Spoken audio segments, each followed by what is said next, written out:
That was the record before us, and here we are, pre-recorded, because we did this a few weeks ago, because we're not here at the moment, are we? We're away in that. I'm Ricky Gervais, with me Stephen Merchant. Hello there. And Karl Pilkington. Well, he's not actually with us. No. He'll be in some of the best of clips that will be coming up shortly. Yeah, this is just us, isn't it? This is just us. We did this, when did we do this, Rick? A couple of weeks back. Hold on, what is it? It's the 27th today. Yeah, I enjoyed Christmas. I loved Christmas. I loved Christmas. I had a great time. What did you get? Loads of presents. So did I. I'm glad they made it to number one. I'm really glad. Stroke, he, she. Yeah, I'm really glad that the pop idols, Cliff Richard, Westlife, made it to number one. Bo Selector. Yeah, just delete that. Yeah. Okay, well, we're going to play some of the best of, some of the greatest moments of the last 3 weeks. Yeah. Ever heard on XFM 104.9. What about this? Do you remember this one? Oh, which one is it? All right, so here's the first bit. You were going to tell us a little story about Just a Volvo passed my estate? test. Yeah. My parents had a big Volvo estate, and there's quite a big car to drive. My parents didn't have a car. But I know you don't drive cars, Rick, but it's got a big car to drive if you've just passed your test. It's safe, though, isn't it? It is very safe, that was the thing. Yeah. And I come from the West Country, obviously. There's quite a lot of windy lanes around there. You're joking, do you? They have cars there. Oh, here he comes. Blimey, Carl. Learned on a tractor, automatic it was. Do you want me to tell it or not? Oh! Don't give up the accent! Oh, no, I'm not a Wurzel. Go on. Go on. So I went to this You party. never got him being from the north. Not when he's telling an anecdote. He's never told an anecdote. Oh, yeah, fair point. Yeah, go on.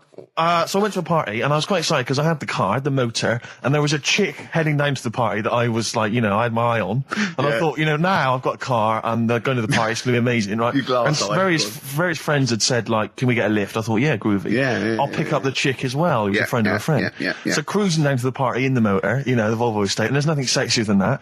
Slipping a little bit of Billy Joel on the stereo or whatever. Something classic. Exactly. And maybe it was Billy Ocean. I think maybe I was quite a Billy. Maybe it was thing. get out of my dreams, get into my car. Ideally. Yeah. So I get to the party, and inevitably it was one of those house parties where the chick that I had my eye on, she kind of was chatting to other guys, and she wasn't really paying attention to me, and I was sort of... Trying hard to get, was she again? Same old story. Oh, they make me They laugh. know how to tease, don't they, the make me ladies? laugh. Who are they kidding? So I'd follow her like a dog, from room to room. Yeah. And watch her Quite while... literally, sometimes he was barking. Yeah. Go on. And while, just watch her while she talked to other blokes. And then, obviously because I was driving, I wasn't drinking, so I was not really enjoying myself. And then somebody said, should we go and pick up Vera? And I thought, right, okay. And they went, Steve's got a car, let's all leap in there, we'll go pick up Vera. And this girl was like up for it as well, so I thought, brilliant, I'll be back in the car with her, away from all these lads. Yeah. One guy she had her eye on, he came as well. I was a little bit annoyed. Yeah. But anyway, he was in the car, so I'm driving down these country lanes, just driving along, and they're directing me, they're saying, go left here, go right. And then suddenly we stop, and one of them goes, just drive into that field, this pitch black field, right? And I'm sort of, well, it is my parents' car. Just drive in the field, Steve. I'm thinking, well, I don't want to, not seem like I'm a hard, cool, crazy kind of guy, because the chick's in the car. So drove the car into the field. They all leapt out, started running off into the darkness, shouting, Vera, Vera, Vera, where are you? So I'm just sort of sat there in the car, waiting. Wasn't Vera Lynn, was it? Because she likes to hide in fields. Bizarrely, it wasn't. Right. It was I was just left in the car on my own with Billy Ocean, and suddenly, at the darkness, they come back holding a Vietnamese pot-bellied pig that they had stole from a nearby farm, and they knew that the pig was called Vera because someone knew the farmer or something. Anyway, so they got this pig. So now they're going, I'll put the pig in the back of the car. We'll take it back to the party. It'll be hilarious. I'm thinking, well, I'm not sure I want a pig and all its, piggy crap in the car, right, crammed in there. But they say, yeah. So obviously, I'm thinking again, I don't want to look like I'm, a nerd. I'm terrified of that, Rick, ever happened. Yeah. So, So you go, hey, bring the pig into the car. Exactly. I'm no nerd. Exactly. Yeah, go on. So now we drive off again. I got this pig kind of screeching in the back of the car. And, they say, stop again. Let's do some cow tipping. And they do that old thing, about the fact because cows sleep standing up, don't they? So you can push a cow over and stuff. Yeah. So they're having a wild time, hilarious. So this time, now we get to a sort of dead end in the road. And, they say, well, turn around, let's go back to the party. And I'm thinking, fine. Try and do a 3-point turn in this very narrow country lane, right? Get the Volvo estate wedged horizontally across the road. Can't get it out, just can't seem to sort it out. I don't know what, I'm panicking because there's a pig in the car, right? And, local disgruntled farmers, right? people drunk, partying, probably off their head on some kind of weed, Rick. Was it loads of blokes with, like, pitchforks and flaming torches Exactly. going, burn him. He's playing with our pig. Exactly that. And so that, do you know, I was so terrified that all I could think was they're going to have to send a helicopter to lower a magnet onto the top of the car to lift the car up and put it the right way around. You used to read a lot of comics, didn't you? Yeah. So, do you know what I started doing? What? Crying. Did you really? Yeah. Why? Just started crying, just very slightly, started getting upset. And the other guy that the girl fancied, he had to get into the driving seat and sort it out for me by slowly edging forward and that's backwards. the worst bit of the whole story. Yeah, edging slowly back and forwards. He just sorted it out, just slowly worked the car back round, and then we were off. You were just gently weeping. Just gently weeping in the back. The bloke had just taken the bird that you saw from a distance. Exactly. That was basically your wife in your head by then. Oh, yes. Was it? I can't We were believe it. happily married with a pig for a child. Don't joke, that could happen. I know. The pigs come, if you like. Sorry? What? What did you say? What did you say? What did you say? When you do what, Carl? What? What did you say? No, what did you say? Because I don't want to have to go to the radio authority again. What did you say then? Just remember. We are going out live, Carl. Yeah, remember Tom Binns, right? What did you say? What I'm saying is, why were they shouting Vera? Because pigs don't come to the name, do they? Hey? I don't know the ins and outs of pig, you know, how to lure a pig into your trap. Can I just tell you some very, very interesting things about pigs? Please do. Right. One, everyone knows they have a corkscrew-shaped penis, right? A corkscrew-shaped penis. That's the tail, isn't it? Two, they can't look up. They can't put their head back and look up, right? Three, they can have a 30-minute orgasm. Rick, is it only pigs that have got a corkscrew-shaped penis? No, and landlords. Okay. Very handy. Right. Here's one for you. Go on. Like insect facts and stuff. Go on. If a man was a flea... You could jump over St Paul's Cathedral. No. What? Wrong. It's gone up now. It's... the big wheel. The big wheel. It's the Millennium Wheel. Now. It's gone up now. Play a record. You're the best. Carl, let me ask you now. Carl, you will be a little bit unnerved about this. Have you seen the film Jurassic Park? Yeah. You know what happened there?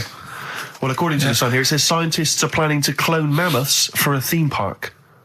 Look at his face. Look at that. He looks like a dog caught in the headlights of a car. He's terrified. I love Carl. He's sprung to attention Carl. there. Is that the best news you could have? Man moths.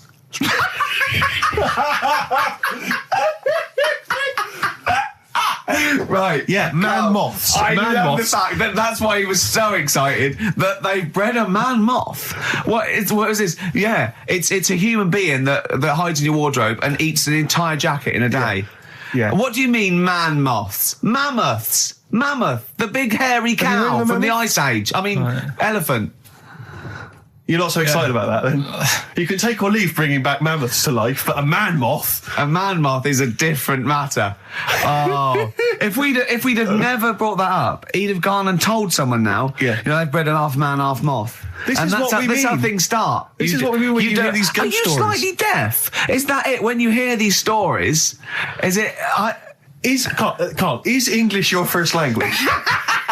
Are you actually foreign? Is that the thing? yeah. Should we When speak we say slower? foreign, we mean not of this planet. Yeah. Should we speak slower? Would that be a help to you? No, go on. Next What do you one. make of that? Do you think that's good? Do you think that's good to bring back mammoths? Prehistoric animals. These giant elephants. They're slow, aren't they? It's not as if they're going to like get out and run fast and they can't capture them. They'd probably be a Like fence, to be elephants, honest, aren't Carl. They'd probably be a fence. they? No, but I'm Depends. saying, but you're asking it as if like, oh, it could all go wrong, but it couldn't, could it?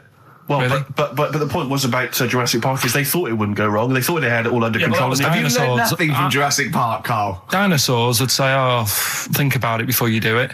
But with a hairy elephant, it's not going to. Not a concern for you. Would you go along to see him? Would you be interested in that? If it was in the area, He's great, isn't he? I'd love a queue, Nothing right? impresses No, him. but what I'd like to do is Carl sitting like Yoda in a little cave, and I'd just like to see people like Tony Blair and Stephen Hawkins in a queue, and they go and say, "Carl, got a bit of a problem." And thinking of cloning a man and a moth. Problem? Not an issue. No, if I'm in the area, I might cruise around and have a look at it. Otherwise, just don't send it near my clothes. Oh, that's fantastic. So it's just for a second. As the words man moth came into your head, how excited were you? I mean, were you both terrified and excited? For the moment when you thought that they'd cloned a man and a moth? I pictured What kind of face did he have? Did he have the moth's head, or was it a man's head? just a little man head. Right. What was his face? What did it look like? He just was like a bit shocked. Perplexed. Yeah. So it was like he'd been grafted onto the body of a moth without his consent. And when he was asleep, he'd woken up. he just went in to have a goiter removed, and they said, "We've replaced your goiter with the body of a giant moth." Yeah. Is that all right, Mr. Jenkins? So he had the head of a little. Was it a little boy or a man? Little man. Right. Okay. And he's just bumping into a lamp. He's just running into a lamp. If you went into hospital and they'd done something, what's the worst thing they could do, right? What would you rather have done, right? You wake up and you've got lobster claws for hands. Right. You wake up and you've got duck's feet. Or you wake up and you've got one horn coming out of your head. The worst thing, Yeah. probably the horn coming out of my head. Why? Get in the way. That'd be useful, wouldn't it, in fights and stuff? And for like parties, people would play Well, I suppose quoits. the lobster claws would also be quite handy there. All right, this is Karl, the producer of Ricky Gervais and Stephen Merchant on XFM 104.9. We're playing out some of the best bits. Hope you're enjoying it. Here's another one. Carl, it was you that worked out the maths and worked out I was 28, because they just worked out I'm 27. You are 27. No way. Yeah, I asked you, didn't I? And I said... But what I sort of questioned was, I said, well, if you're 27 today, that means last week you were 26. Well done, yeah. That's irrelevant. So therefore you assumed that I must be 28 then? Yeah. Whereas I assumed you were using, your knowledge of maths, such as it is. I wouldn't do that. No, sure. Wow. I actually got lost in that conversation because I genuinely didn't know what he meant would mean last week you were 26. I don't know what that meant. I don't know what it meant. Wow. Well, it is Steve's birthday. But he would have been 26 last week. Sometimes you genuinely frighten me because it's those staring eyes. There's nothing behind him. It's this little bald head. Looks like Davros looking at me. Genuine fear on his face when he enters into a conversation with another human being. What bit don't you understand? If he's 27 today, he would have been 26 last week, and he doesn't look 26. He didn't look 26 last week.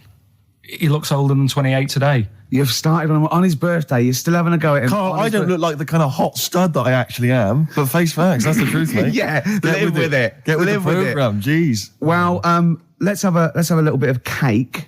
Okay, oh, that's appropriate. See The what I did? birthday. But you mean the band, don't Yeah. you? Not the cake. You haven't actually bought a cake, have you? Got anything at all? Right, here's one. Christ. Ghosts and that we got talking about. Sure. And Nick said, right, he said, you'll like this one.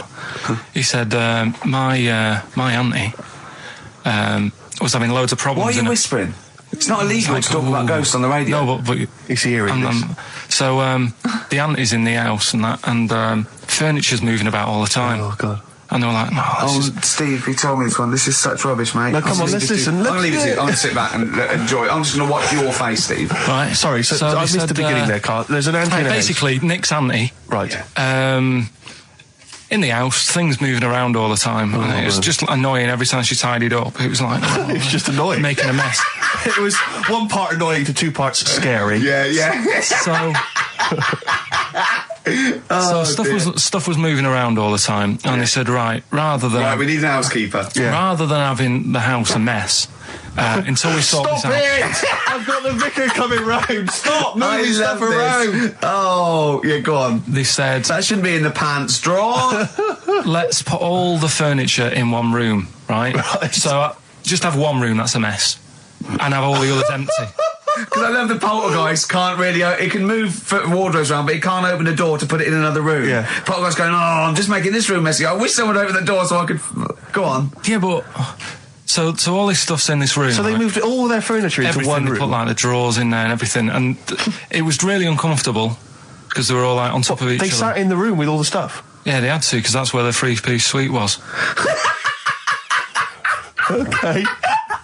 Oh, God. Right? Oh, God. So they sat there, like, all crumpled up and that, but nothing can move because it's so tight. I think things were trying to move, but everything was so tight. It's They just like, foxed that poltergeist. so anyway, one night they sat there, like, sort of a bit awkward watching the telly and that, and they hear some banging Yeah. in the next room. So she goes, "Oh God, what's that?" Oh, he hadn't moved in, had he, the ghost? So to some of the empty rooms. So there's this He's moved some friends and family in. There's this banging about going on. No, She gets up, right? Yeah. And what it is, they had the baby in the next room because there wasn't much room for the cot. Right, so they left the baby with the ghost. So they go into the room where the baby is, and the banging is like, do you know those plastic balls you get that you can chuck around the room and like they go mental? Right. The ones that you chuck once and they keep bouncing for ages. Yeah. That was bouncing around the room. Wow, what, the baby had thrown it? Hitting all the walls, and the baby was there, stood in the cot, sort of laughing. Right. And looking at the ball, and wherever it looked, the ball went. Yeah. And then she said, "Stop doing that." Yeah. And the ball just stopped. Did it? And it rolled a bit and stopped. Right. So the baby had thrown the ball and it was watching it as it bounced around the room. It wasn't throwing it; it was in control of it. No, the point is, Steve, the baby has been doing it. Would have been the baby all along. The baby had been messing with the furniture. It was So the baby it's a that had the super power. baby. Yeah, it's the baby that had the power. Special baby. It's a baby that had the power. It's What a baby that had the power. What's The power the power? of telekinesis. Right. They were then trying to convince me that telekinesis was not like all the other stuff that I didn't believe in, but that was a science. Right. Telekinesis was possible. Yes. Yeah, it's not like ghosts and demons and all that sort of. Telekinesis is different. Yeah, That's science.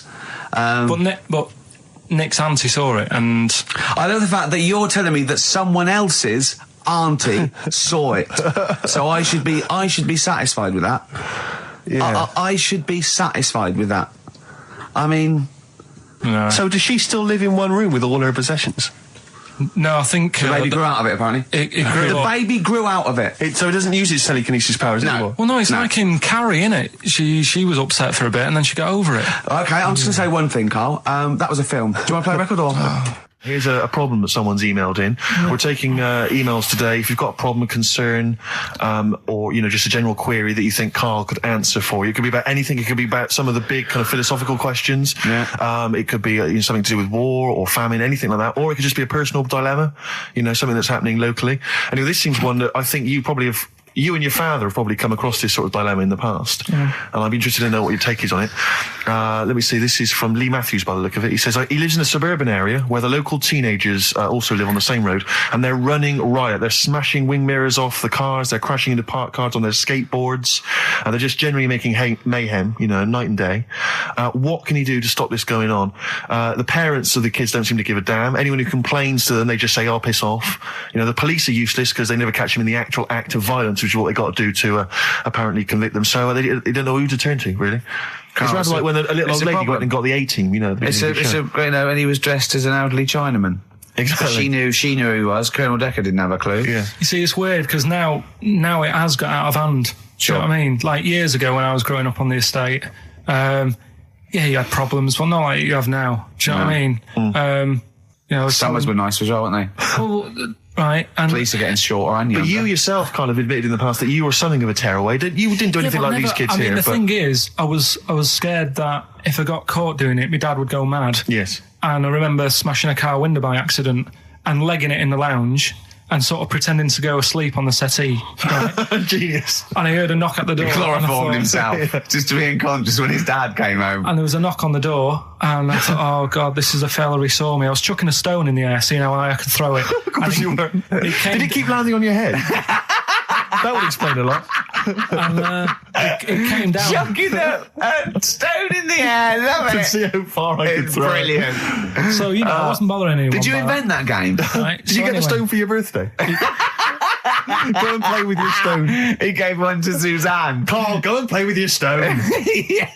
The thing is, right, and it came down at a funny angle, and Of course it did. It ate the back of this car, and the back window is the most expensive because it has that heating thing in it. Yeah. In case you got a frosty window. Yeah. So I thought, oh God.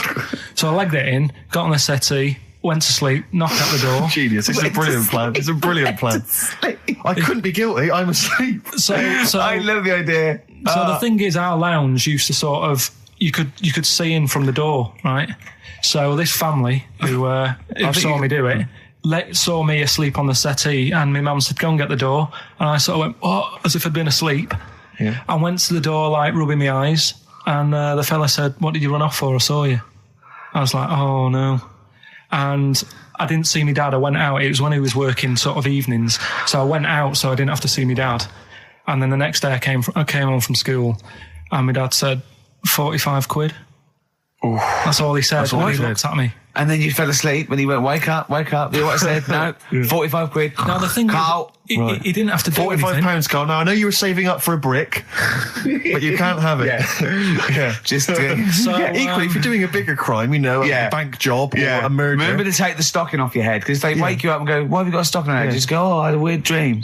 Right. Some people emailed in the songs with stories in it. One of them was Babushka, and he went, what's that? And I went, that's Katie Bush. I went, what is it? I said, it's about a woman who dresses up as another woman and seduces her husband. He went, they wouldn't work. Just dismissed it like that. Why do you think it would work? Because you'd know. I mean, say like, right, Suzanne, right, who I go out with, right? She can see me from, say, if I'm coming down the high street.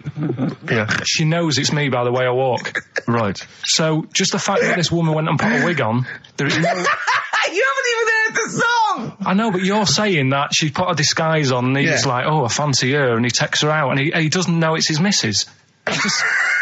You're not buying it. I mean, I'm controlling this. Whereas the flea with your brain going to Glasgow, perfect sense. Yeah, Babushka, rubbish. Carl, can we have the tomato story after the next tune? Yeah. Bit of Coldplay. Yeah, love it. Yeah. You're listening to the best of, basically, Karl Pilkington. There's only one bird that has a penis. It's not a joke. It's not a joke. This is a genuine trivia question. I'd say... I think I've seen one on this. Is it an ostrich? Right, you're going for ostrich, Carl? I'll go for ostrich as well. Right. Did you come up with that yourself, or? Yeah, I was going to say that before you said it. Well, guys, you went for ostrich. Chicken? You're both wrong. It's actually the swan. The large chicken. Yeah. What? That's a bit worrying then, because I thought I saw an ostrich penis. So what was I looking at? I don't know. Were you just examining it closely at the zoo? I was just. It's probably a strap on. It was probably two lesser ostriches giving each other one. Exactly. And that's how that can influence people. Things like that. Dirty, filthy lesser ostriches can confuse a child if he's at the zoo and he doesn't know. A swan's got... That's really annoying. I'd never give a swan a knob. It's the little puffiest of all birds, isn't it? Yeah. Oh, I'm protected by the queen. But I need a knob. If I had to give a knob to any bird, Good question. No, I wish I'd posed that myself. If you could give a knob to any bird, what would it be? Phone in. Vulture.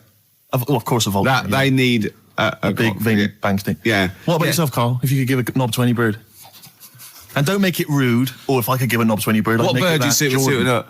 It's got to be a bird of prey or something like that, hasn't it? Cool. Just a robin, really. That would be amazing. That would be Christmas cards would be like. Yeah, but it's a normal human-sized knob on a robin. That'd be great, wouldn't it? And the other thing annoying about this is ironic, right? Now, the male of all bird species they're called a cock. Yes. Right. But the only bird with a cock, right, is called a cob. Is that what a swan's called? Yeah, they're cob and pen. They're not cock and hen. That's and he isn't a cock, but he's got a cock. Yeah. Yeah. Quick query there, Rick. Go on. When you said then cock, presumably you meant male bird the first time you said it. Yeah. The second time you said it, you said cock. Did you mean the penis? Well, you're showing off the whole farce of radio broadcasting. Because you're not really allowed to say cock. No, exactly, no. One cock would cause great offence. Yeah. The other cock's fine. Exactly. It's weird, isn't it? It is strange. It is strange. So, I mean, if I said now to you, I like cocks. Yeah. Meaning birds. Yeah, that's that'd be fine. Yeah. But if I meant penises, it would be a problem. If you like cocks and it was penis, right. That would be... Carl, do you like cocks? Do you like cocks? No. Right, okay, that's fine. I was asking if you like... No, I like, Yeah. Well, I'm a big fan of tits. The small birds that come down and peck at you. Yeah. Yeah, you like tits and cocks. There's nothing... Tits and cocks. There's nothing wrong with... There's nothing... Carl, don't worry. There's nothing wrong with saying tits and cocks. When I said tits, I meant the little birds. Yeah, and when I said cocks, I mean the big birds. Yeah. Do you know when... Go on. No, it's just that... It's when you're talking about tits. Yeah. At the milk. Do you... I like the fact they flutter away when they hear the milkman coming. Oh, come on. So when... What are you talking about? No, when the milkman's coming, when he's walking up... And there was also a fella in the week who said that women shouldn't be wearing trousers. Why? Because they don't look good in them. What do you think? What do you think about that? It's rubbish. Yeah. These are the only things that have caught your eye over the last couple of weeks. This is the entire news. Galileo did something with light. A French fella said women shouldn't wear trousers. See, that to me wouldn't pass as education. It's not education. I don't know where you could ever use that. I don't know when that would ever be applicable to life. I just like reading stuff that sort of reminds me of... Do you know what I mean? If I read it and it gets me thinking, I think that's a good little piece. But, I mean, but surely can't you just sort of like sit near something that vibrates to keep your brain going? Or shake your head every now and again? I mean, what does this do? You mean it makes you start using your brain? But what aspect of a Frenchman said women shouldn't wear trousers got your mind working? What questions were you asking? Because I thought that's a bit daft, isn't it? Right? Yeah. Okay, it ends there with me. There's nothing else. There's nowhere else for me to go on that. He closes your mind's still whirring. Yeah, go on. What do you think? Let's go through this. Oh, I wish we could download his thoughts. I know. Just watch it. Yeah. Wouldn't it be great, like a DVD? Like a cartoon. Imagine that extra footage on the Office DVD. Yeah, Carl's brain. That would be with amazing. Oh, with a commentary. Go on. Women wearing trousers and that, right? On the estate that I grew up in, on right? There was a woman about 4 houses down, right? Rough. Now, she used to wear leggings. Yeah. Now, they're a bad idea. They are a terrible idea. I agree with you there, Carl. If you're a lady of what the colour? normo persuasion... Were they pink? No, they were sort of black, but with all bits on them. Oh, right. Do you know what I mean? What, toast and just horse droppings? Yeah, go on, yeah. And she used to... she's quite a big woman. Sure. Pauline Quirk, I think we described her as. Looked like a light bulb. It is those kind of women that are attracted to leggings. Yeah, I know, yeah. They are drawn to them like a moth. Yeah. She used to wear them, and that's what I remember when I read this piece. And she used to work on one of those sex line things. Right. She used to do that. But what was she, an engineer? The weird thing with her was, she had big eyelids. Right. Go on.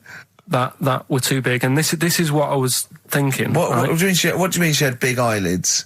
How big do eyelids have to be for you to go, they're big eyelids? What was she shoplifting with them? Would she come out of Dixon's with, like, radio stored in them? What do you mean she had big eyelids? It was another one of them popular things round our way. Do you know? Like, what do you mean popular things? They go, oh, I'll tell you what, they're all the rage. Can I get some big eyelids, please?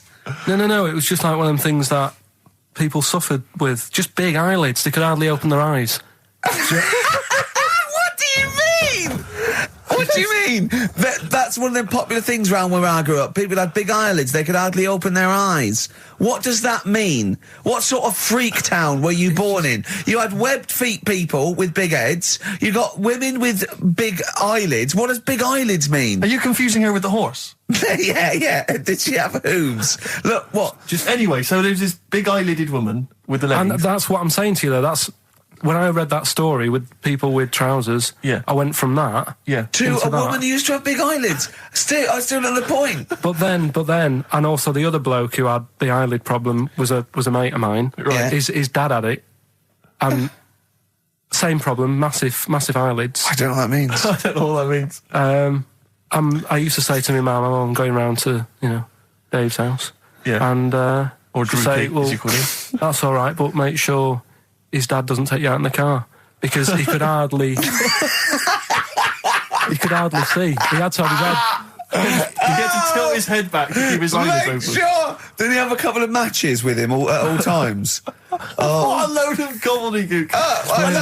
This began as educating Ricky. I know, so it's like he was people thinking, with eyelids. But it's like you're supposed to make that leap as well. Yeah. If I mentioned the trousers, Ricky will probably be thinking about people with big eyelids and women wearing leggings. Play a record, Carl.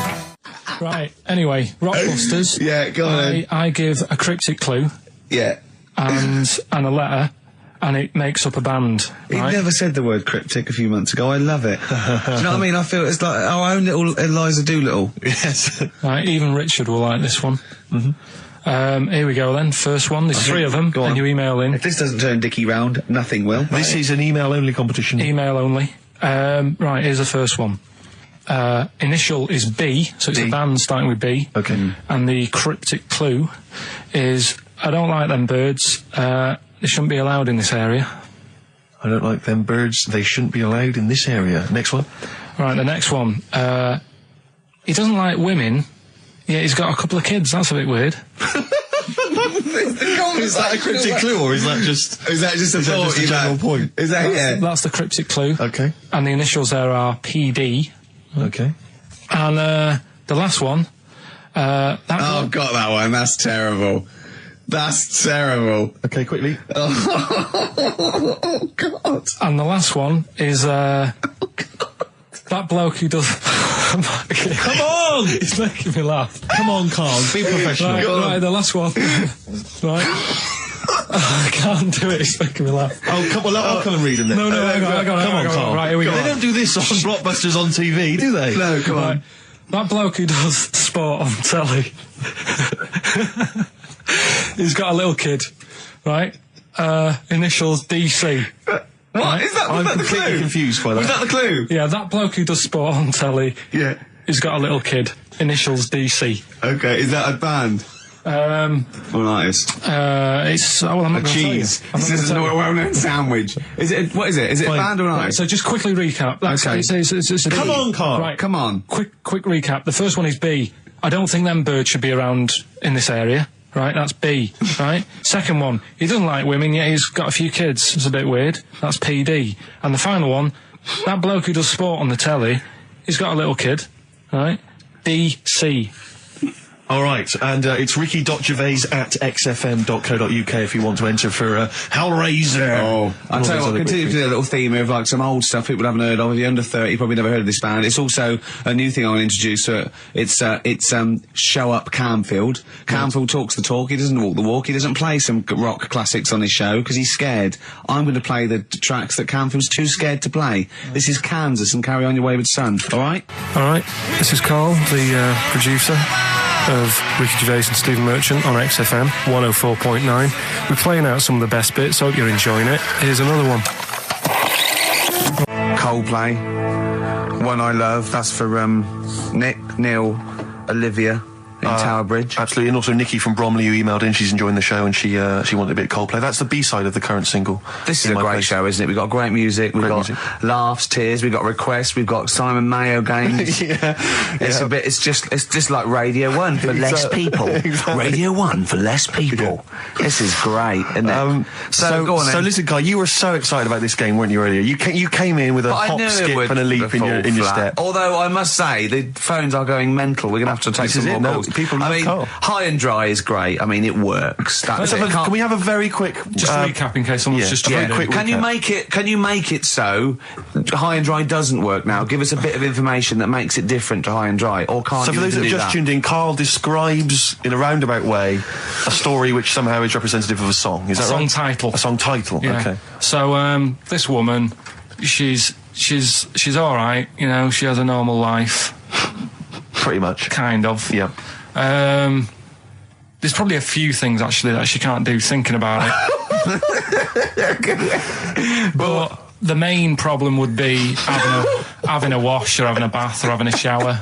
Yeah. Maybe going for a swim thinking about it. Right. Let's go. I think water is the clue, isn't it? That's the clue. Alright, so fair Who's that on the line? Hi there, it's Mark. Hello, Mark. Hi, Mark. Right, What do you it think? smells like Teen Spirit, Nirvana. No, it's not. That's a great guess. Smells like Teen Spirit again. He's also No. brilliant. Thank you, Mark. Well done. No, it's not that. Alright. Hello, XFM. Oh, that's a dodgy mobile. Oh, that's a bit of a clue. A dodgy Hello, mobile. XFM. Oh, they've just given up. They've all been going for Smells Like Teen Spirit. They just hung up. Hello, XFM. Hi, is it, She's Electric? Excellent. She's electric. It makes sense. That's fantastic. Oasis, Karl. she's electric. Why does she smell? Because she doesn't have a bath and that. Because she can't have a bath or a shower. What's your name? Neil. Neil So got there's it. that. So Neil got it. So, did you get it straight away? No, only, during the song. A process of elimination from all the other wrong answers. Yeah, basically. So, she's electric. Rick, I have to say, you're holding your head in your hands, and it looks like you want to shoot off. But I have to say, I thought that was quite good. I genuinely thought that was quite good. But it's not a cryptic clue, is it? Because it's not. She smells. There's a few things you can't do. She's electric. yeah, but do you understand what I'm getting at? She's electric. I always understand what you're getting at, Carl. That's never been a problem in the years I've known you. Neil got it. Yeah. She's I have to electric. say, Rick, I think you're down on this idea. I could definitely see that. ITV1 replacing I'm a Celebrity, Get Me Out of Here. Karl Pilkington hosting. Simon Mayo on the phone Exactly. to the lawyers. Well, Neil, there's no prizes or anything, but well done. Well done, that was well worth it. Right. Well, you go away with the award in the knowledge that you've beaten Karl. Yeah. You can secure the knowledge that you thought how Karl does. Absolutely. Well done, Neil. He said he's, oh God, it's like a child or a cat when it's confused. He went, Steve reckons in ancient Greece, right, it was better to shag a bloke than a woman. And I went, well, yeah. I mean, that's about the male being sort of a first-class citizen. Yeah. Much better, wasn't it? An aspiration the to point sleep with a was, Karl, beautiful man than a beautiful woman. Women were lower-class citizens, Yeah. so therefore men were seen as higher class. So to have sexual relations with a man there was no shame in that. No. In fact, it was looked upon. And I as a said, good well, it's, ancient Rome. I said, Nero, he'd sit in his big jacuzzi and he used to get, pretty boy men to just go into the water and just nibble at his testicles while he was having a wash. He didn't do that. He did. Yeah. And he's not a gay fella.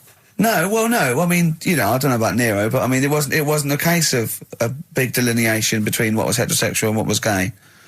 It was just, whatever you. So what did this fella do then? This one who's having his. Well, he his was little testicles? pretty much top boy, Nero, for a while, He was in charge.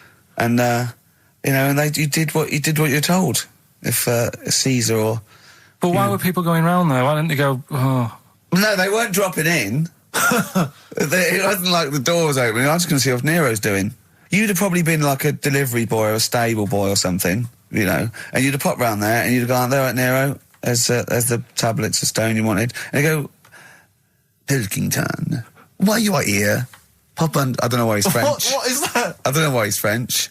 Just pop under the water and nibble at my testicles, and you'd have done it.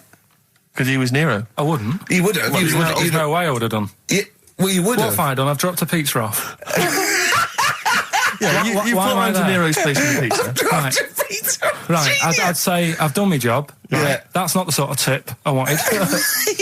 No, he'd have said, get the little baldy chap to nibble at my testicles, and you'd have been under the water. I wouldn't have done it. No, Well, you don't haven't put me head done under it. You water. haven't done it, right. No, I wouldn't have done it, Can I just say this, Steve? Not only would you be nibbling at his testicles, you'd have been going mad. You'd have been noshing him just for extra. You'd have been doing everything he wanted. You'd have been going, he'd have gone, I didn't ask you to do that. You'd have been going mental. They'd have been chewing, slurping, smacking, poking. You'd have chopped, you'd have gnawed his packet off. You'd think you were eating Walker's crisps. There'd be bubbles, there'd be flood. Oh, it would be horrible. I just wish we could maybe tape the bits we're not on air, just because that's when Karl comes into his own. Yeah. He just said to me, I don't know what I was doing, I was sort of like pottering around, dancing around, doing something annoying probably, and he just looked at me, I don't know, and he was looking at me, and I looked back, and he went, have you ever used a Y-front properly? Genius. It's a great question, because the answer is definitely no. Definitely no. Does anyone use their Y-front properly? And by that, I mean, get your winky out of the little sort of slot provided, as opposed to like put it to one side or pull them down or whatever. Has anyone used a Y-front properly? I don't think I've ever done it. I don't think I've ever done it. I've never seen anyone in a toilet doing it, Rick. You should be looking. I wish I hadn't said that. I caught you. Really? Yeah. That's actually how you prove people are gay. Yeah. Get them into this conversation. Yeah. It's a trap. Yeah, it's a trap. It was the trap. Yeah. I'm not that gay, was by the the, way. Yeah. You didn't prove I was gay. I double bluffed you. As I knew the old gay trick. I thought it was the old gay lord say no thing. That is another method. Yeah, there's innumerable methods of doing it. That's how Oscar Wilde was caught. Yeah. Yeah. What happened there? Well, the judge went to him. Did you see that film last night? Gaylord Say No, and he went no, and they went take him away. Yeah. Take him down to the cells. Yeah, take him to Reading. It is true. Well, it originated in America. yeah. So many of these things do. It's a brilliant point, Karl. I'd like to hear from anyone listening who's, and I mean, well, they'll just lie, wouldn't they? I suppose. Yeah, I don't even use sort of flies. No? Usually, I sort of pull my Y-front, my sort of tracksuit. So that's why I wear sort of like elasticated waistbands all the time. Exactly. Just sort Speed. of like, yeah, You got to get in there with the minimum of effort. yeah, we and out. Sure. Often I won't shake. No, oh no. To my detriment, because it often leaks out a little bit later, doesn't it? Ever been out on a date with a girl where it's just trickled down your leg and you wish it hadn't, and you're thinking, what if she gets my trousers off later? She might smell or see it. What? It's like what? I don't know. I don't know what I said there. Right. Yeah, but it's all the time. It's not just, I mean, you haven't done that with me, taking your clothes off and that yet. But, like, last night we were sat in the pub and I was saying, right, you know, let's not even worry about new features then. Let's get the current ones, you know, going. Like what? Good. Like, the one I was trying to work out, the cheeky freak of the week. Think of that! Yeah, but I was Think of saying, that, though, as a normal conversation. yeah, but I'd looked online, right? I didn't find that much. I found, actually, I'll tell you what I found later. Brilliant. We're looking for them, right? And then at one point, I think you said to me, go and, you know, what about the Guinness Book of Records? Yeah, you know, they'll have, like, the best freak in the world or whatever. Yeah, ever. So I said, yeah, bring one in. Now, you've got one at home. Yeah, I've got a But you couple. couldn't be bothered carrying that in today, so I had to go out of the pub that I was at, Yeah. nip into Borders, Yeah. buy a Guinness Book of Records, Yeah. out of my own money, $18.99, Yeah. bring it back, and then you said, I don't know if I want to do this feature. So it cost me 20 quid for that. I had to buy a video for Silence of the Lambs film clip. I'm actually out of pocket at the end of this. But do you want to work with me is the thing. If you want to work with... people would pay that sort of money to work with me, Carl. You're a lucky bloke. Think how many people think, Carl, he gets to drink and sit. Yeah. Well, you making a cup of tea and I surprised, didn't I? Little surprises. Steve, you know, last night, do you know when I left the pub in a bit of a mood because Yeah. I was just fed up with not getting anything done? Yeah. Walking down the road, I was thinking, how can I get out of this? How can I stop having to work with them? I'm thinking, I wonder if I leave, I wonder if they'll be funny and they'll go, and then my boss will be giving me stick. I'm thinking, how much notice have I got to give out? And all this is going through my mind. I'm walking home and I got in, said to Suzanne, I'm sick of it. She's going, you need to do it when I get a new kitchen. And I was like, yeah, but how big does the kitchen need to be? I was saying, do we need a big kitchen? Can we get a small one? Have we got enough for a small kitchen? Do we need so many cupboards? Can we just have wood instead of steel? All this, trying to get out of doing this. Yeah. It's always just, I always feel like, you know, because I like to think that I'm not perhaps as bad as him. Yeah, You no. annoy me in different ways. Like what? How does he annoy you? Well, stuff that, you know, I come up with ideas, say Cheap as Chimps. Yeah. Rockbusters springs Yeah. to mind. Yeah. 15 I like Taiwan. 15 Taiwan. Let's just remind people what 15 Taiwan was. It was a little feature that I wanted to give a run, you know, give it a little run, see if people like it. The premise being? No, there's no premise, it's just a title. No, we were going to get 15 sort of ornaments, you'd explain them, and then people would call up and say, that one's from Taiwan. See? God, you just explained why I didn't think that was a good idea. Yeah, By but explaining the good... No, you know the funny thing is, Steve, right, I was walking down Regent Street on Monday, walked past one of these big stores, right, and they've got all famous quotes on the windows, right, Yeah. and one of them was something like, an absurd idea is often a great idea. Yeah. Do you know who said that? Go on. Einstein. Yes. Which made me wonder, if you were his mate, would he ever have done E=mc²? Or would you have said, don't bother with that, it's not going to work? Because that's all you seem to do, everything I come up with, Yeah. you put down. Yeah. Well, that's one thing. He's negative, right? I don't know why. I don't Okay. know why he is. What else? He messes me about, I get him concert tickets for stuff, and you say, I didn't bother going. Yeah. Yeah, that is annoying. You come in, with, you know, 5 minutes to go with tracks that need editing. Yeah. The little bag, that bag that was free. Yeah, you got a free bag today, an XFM little rucksack thing. Yeah. You were like, oh, what's this rubbish? Yeah. Ricky said, I'll have it, they're great. He said, no, I want it. Yeah. Well, it was free, I needed... Yeah. I'll give that as a gift or something. So, I mean, I think on reflection, Steve is probably a little bit more annoying than me. I won't go that far. You are annoying. If I had to go away for a week somewhere, if it was a quiet place... Well, you are again, aren't you? That's 2 holidays you had this year, I mean. If it was a busy place, I'd probably go with you, because people, do you know what I mean, staring at me all the time and that if I'm walking around with Steve. No, I'm just... Can I draw up a list of reasons I don't like you, Carl? being honest. What? I'll tell you, because the list of reasons I don't like you is incredibly long and getting longer. Just saying. Do you want another slap? Now, it reminds me, talking of gnomes, he said to me in the week, he went, did you see that programme on telly last night about dwarves and fellas without legs nicking cars?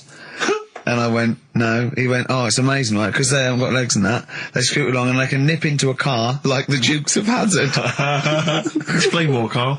No, you see, I didn't see it. Someone else told me about it. Oh! That's what I said to you. I said, did you see it? Because I missed it. And it's about these little fellas who specialise in car nicking. And the thing I wanted to know is, because this lad who sort of only watched half of it. Is he like you? Well, I said, I can understand how it's easy to get in, but then how do you get away? Because you can't reach the pedals. Yeah. Can there be two of them? But presumably he opens the car for someone else. What is it? What do you mean? What? So he's steering and he's like, right, press the brake a bit. And then there's one that's just legs, but without the top half. I don't understand how this helps them, though. Why does this make it easier for them to steal Because they can cars? just get through the window really quickly, like in the Dukes of Hazzard. Why? Because their legs don't get in the way. Right. Do they just run? And just... But what do you mean, the window? I mean, what? So someone's driving along... No, I didn't see it. And This is leaves why the I'm window asking open? you. I didn't see Do they it. leap in when there's someone still driving the car? I don't know. Well, there's too many things left unanswered here. I can't go over maybe someone's seen Christmas it and they not can know. email in. But that's sort of... This panicked you anyway, I imagine. I bet you were gutted you missed that programme, weren't you?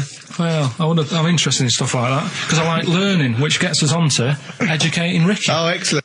We've had a good year of stuff, teaching We have, you stuff. well, yeah, I've learned a lot. Can you remember any of the Of course I highlights? can. There was a deaf girl and she hit her head and she could hear.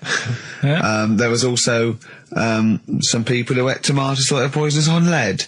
There was also a doctor who gave a blood transfusion with some parrots from the pet store. Yeah. Because the doctor in America, and it was the olden days when the lines were bad, said give him his parents' blood, and the doctor this side thought said give him some parrot's blood. So that was true, and that educated me. That was fact. What have you got for us? Well, we've only got two because I've taught you about jellyfish today that we need them. So we've only got two things to go at, and I give them a little headline so you remember them to make them snappy. The two headlines you've got: oh, what a catastrophe. Okay. And the second one is, well, you'd think it beat Bughead, wouldn't you? What? Well, you'd think it beat Bughead, wouldn't you? You'd think it beat No, you'd think it'd be. Yeah. You'd think it'd be Buggered, wouldn't you? Bughead. Bughead. This can't be. If this is anything with a bug living without a head, I'm not interested because we've done it. All you've done is fun. Let's just do what a catastrophe. So it is that. Do I do that give one us the first? Bughead one. Which one are we No, doing? do the Bughead one. Right, well, the Bughead one. Well, we've talked a lot about animals and that, haven't we, without heads. Surprisingly, we have. I think a disproportionate amount on it. If you're a new listener and this is the first time you've listened, you'd be surprised. Yeah, we've done all that. We've covered worms, the way if you cut their head off it grows back if you don't cut too high above its neck. We've covered The chicken. the fella who blinked. Yeah. I can't go into it again. Right. Let's not go into it again. We've had the chicken with no head that lived for 8 months. Yeah. And we've had And we've had the cockroaches. cockroaches living for a week without an egg. Right, okay. Well, it's a bit more on the cockroach front, really. Right. They've found, right, that if you get a cockroach and you cut its head off, Yeah. right, and then you find a cockroach that's still got its head, but it hasn't got any legs, Right. right, it's not over for both of them, right? Because what you can do, you get the one that's got the legs Right. with no head, Yeah. sort of running around, get the one with the head, sit it on top of it, Right. get a little tube Okay. so that the fluids... So is this auntie's go out of the Let him room? finish. This is like Blue Peter. Let him You could get this for Christmas. Right, you get Yeah. a little tube, you sit that on top so the bodily fluids are still running between the two. Right. The head of the one on the top will control the feet of the one on the bottom. Okay. What about Good. And will it continue to live? that? Yeah. Okay, you don't know that for sure, do you? You're just guessing. That was just a No, question out of the blue he wasn't expecting. Yeah. Well, what do you think of that? Good, yeah, it's great. Yeah, just a primitive nervous system that can, yeah. Did you expect us to be more impressed and excited by that? Did you fall off your chair when you read that? Did you literally topple off? Going, Did you "Whoa," like a cartoon? think you were going to be the Frankenstein of the insect world? Yeah. No, I just was thinking if they can do that, you know, With them, can they do it with can they humans? Because I also did a bit of research course on... you did. Did you have the sort of conclusion that apart from the moral aspect of it, that the human was probably more complicated than... Yeah, but do you know what I mean? Things move on, don't they? Do you know what I mean? Science, Rick. You know, I had Binatone as a kid. Now they've got PlayStation 2, and the difference in 10 years They is have amazing. found that if you lose your head, a cockroach can live normally on your body, but not the other way around. Your head on it cannot control its legs because it's too complicated for your brain. Well, So, yeah. Well, then other research, because I thought if you don't learn from that, I'll give you something else for free, right? Go on. Free. That they can clone people.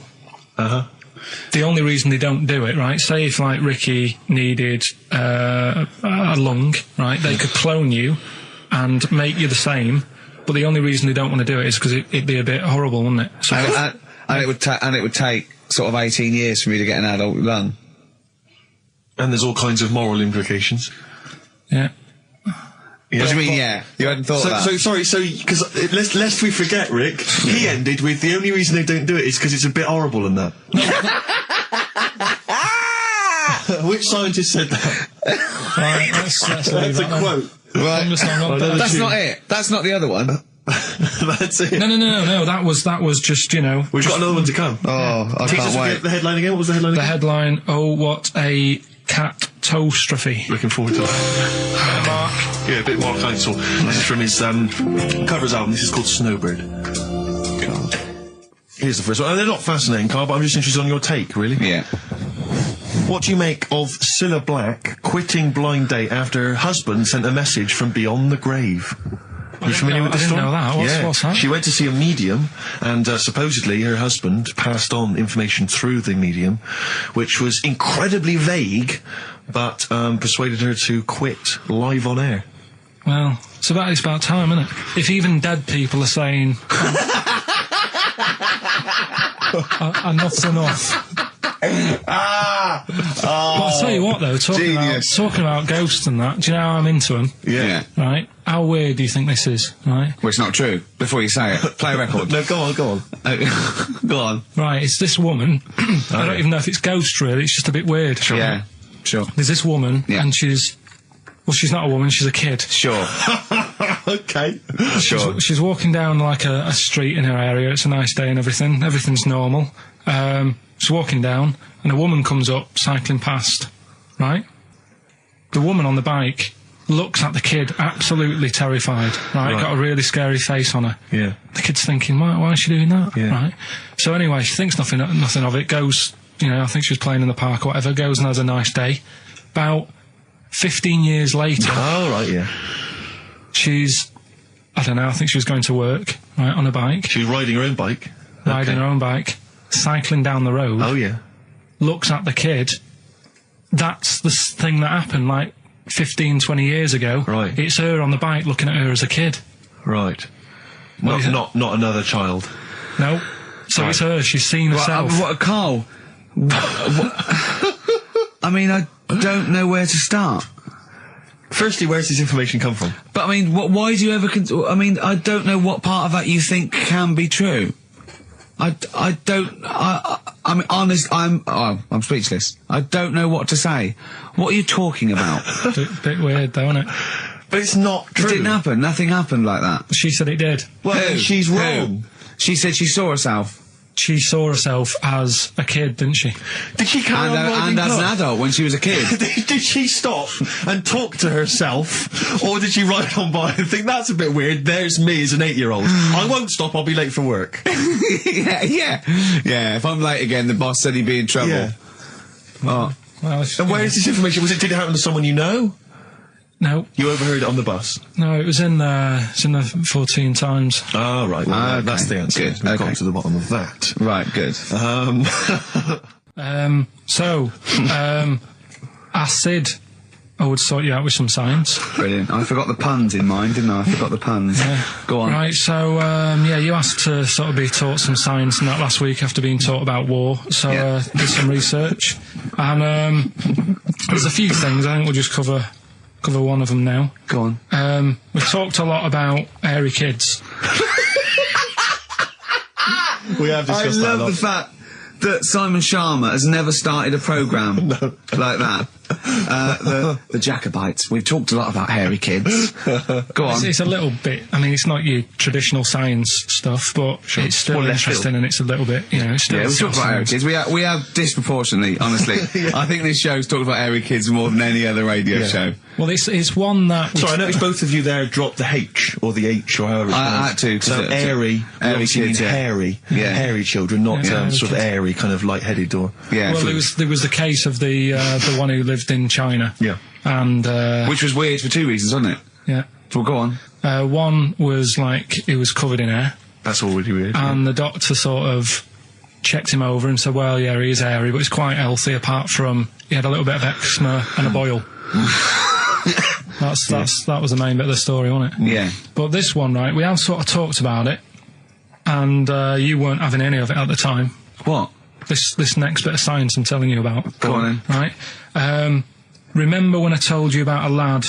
He was living at home with his mum and dad. Right. Everything's normal life. Go to school, that sort of thing. Yeah. Then I think his mum and dad had an argument, and it kicked off a bit. And he thought, I'm sick of this. It's happening all the time now. They kept having arguments. So the kid ran off into the woods.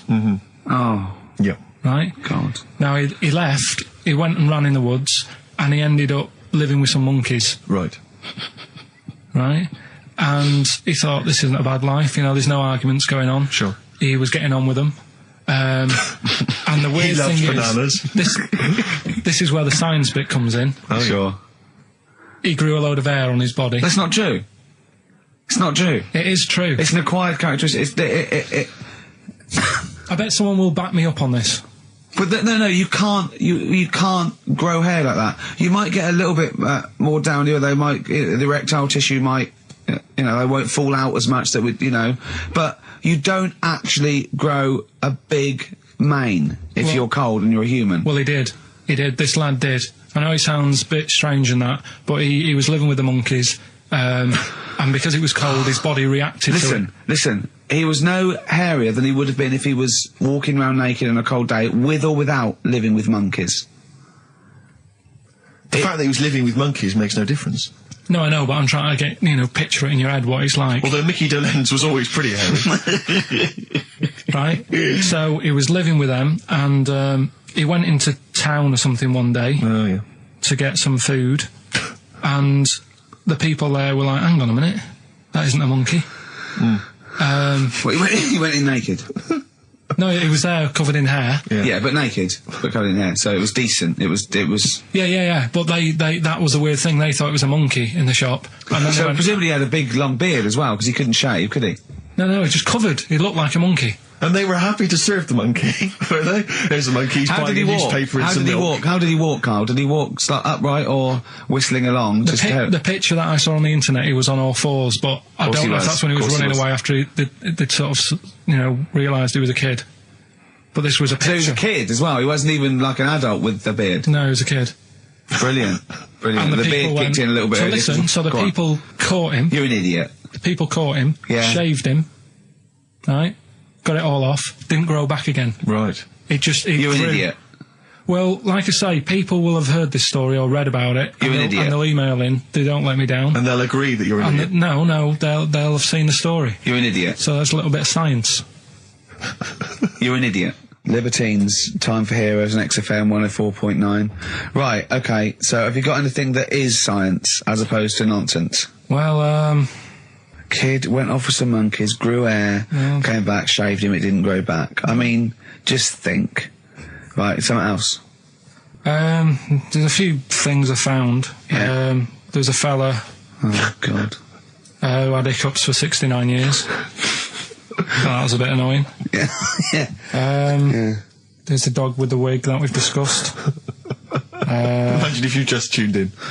Yeah. There's the dog with the wig that we've already discussed. Did we discuss that? Not really. Did I not tell you what he said? I did, didn't I? Yeah. Oh, yeah. Yeah. What else have we got? Well, there's something here that you sort of know. Is this going out live? This is happening, right? Right, go on. But remember when you talked about sponges? Yeah. If you get a red sponge and a blue sponge, You liquidise them, pour them back into a tank. After a few hours, that they know which was which, and they reform as a red sponge and a blue sponge. yeah. Yeah. I thought that was weird when you told me. Yeah. Looked it up, did a bit of research. Yeah. Thought that's sort of sciencey. Yeah. You can do the same thing with a mouse's brain. Okay. Explain a bit more. No, you can't. If you get a dead mouse, Yeah. put its brain into a blender, you know, blend it up, leave it standing for a bit. Making that up, aren't you? You're confusing this. You've watched Nigella Lawson make some sort of pudding. No. What do you mean? It won't work with the brain. Well, it does with them. I mean, not human brain. Don't be trying that. Although, no, a mouse one, a mouse one. And what happens? It sort of reforms, goes back together again. No, you know, because apparently it's made up of the same stuff as. But it doesn't, does it? Because if it's dead, if it's a dead brain, the cells can't act anyway. The fact the sponge is that it doesn't kill the cells, it liquidises them, it doesn't kill the cells. Yeah. So it couldn't be a dead brain anyway. It would have to be a live brain taken out from a live mouse for the cells to be getting oxygen and working and being sensitive to each other. And that, I don't see how that could work like it does in sponges. I mean, do you know what I mean? You're not a scientist. I've just sort of read it and gone, oh, that's interesting, I'll tell Ricky and Steve about it. Yeah. You're You've quizzing not me queried as it. if I've come up with it. If someone else has done it and said Yeah. it works. Sure. So I'm not... Do I'm not- you think ghosts are behind it, or do you think there's a scientific explanation for it? No, it's just one of them weird things, isn't it? Yeah. So that's what you sort of science covered for this Yeah. week. Well, that was another barnstorming feature from Karl Pilkington. Is that it? Is that the two things you got Thanks this very week? much for that. Well, I mean, they're There's nothing behind them. Do you know what I mean by this? There's not like a weight of intellect behind these facts. Why don't you make that your science project for this week? Find a dead mouse somewhere, Carl, and a blender. We'll bring that in next week. We'll do it live on air. See what happens. Oh. Well, Do you feel sort of let down a little bit sometimes with our reactions? Well, what are you expecting us to do? What are you expecting us to just like look at you, open-mouthed, staring at you in awe? just like go, oh God, yeah, where did you find that out? And like, Yeah, but you know, we know. We know. Never tell us. We know where you found it out. You looked on the internet and a strange homemade website by a maniac somewhere, who puts on stupid things that he heard through Chinese whispers. That's where you get your information from. I doubt that anything you've ever come up with is verified. If it is, it's luck. But what do you expect me to do for you? Do you know what I mean? I'm just... You know, I'd like to know what the source of the information is. I'd like it to be, you know, a research study by the University of Columbia, rather than, you know, a guy who calls himself Mr. Pickles. On a website somewhere, www.lunatics.com. I mean, oh God. Some kind of evidence, do you know what I mean? I must warn you now, you know that Steven Spielberg thing's coming, Taken? Yeah? About alien abduction. When you watch it, just remember this, it's not a documentary. Okay? Alright. Alright? You remember E.T.? We were discussing that earlier. You know that's not fact. It's actual fact. Brilliant. Black Star Radiohead from the Bends on XFM 104.9. Rick John has emailed in. Yeah. It looks here like he's maybe trawled the web himself. I mean, I don't know if people just immediately leap onto the web every time Carl says something in his defence. I think our listeners are always on the web. Yeah. Anyway, he seems like he's reprinted here a news story, which seems to confirm Carl's Monkey Boy story. Yeah, what was the news Doctors story? baffled by boy 6 covered in ape-like hair. Doctors in Kazakhstan are baffled after finding a 6-year-old boy covered in ape-like hair. Yeah. The boy, called Ablay, was found in a remote mountain village close to the Chinese border. He's covered in thick hair from head to toe and has an oval-shaped skull. Doctors suspect nuclear radiation or a genetic disorder may be responsible. Fine. But this is an interesting bit here. But sorry, it's not that you could have genetic defects. I've seen lots of people born with long noses, 5 feet, etc. I'm saying You've that been he to wasn't Bristol, normal.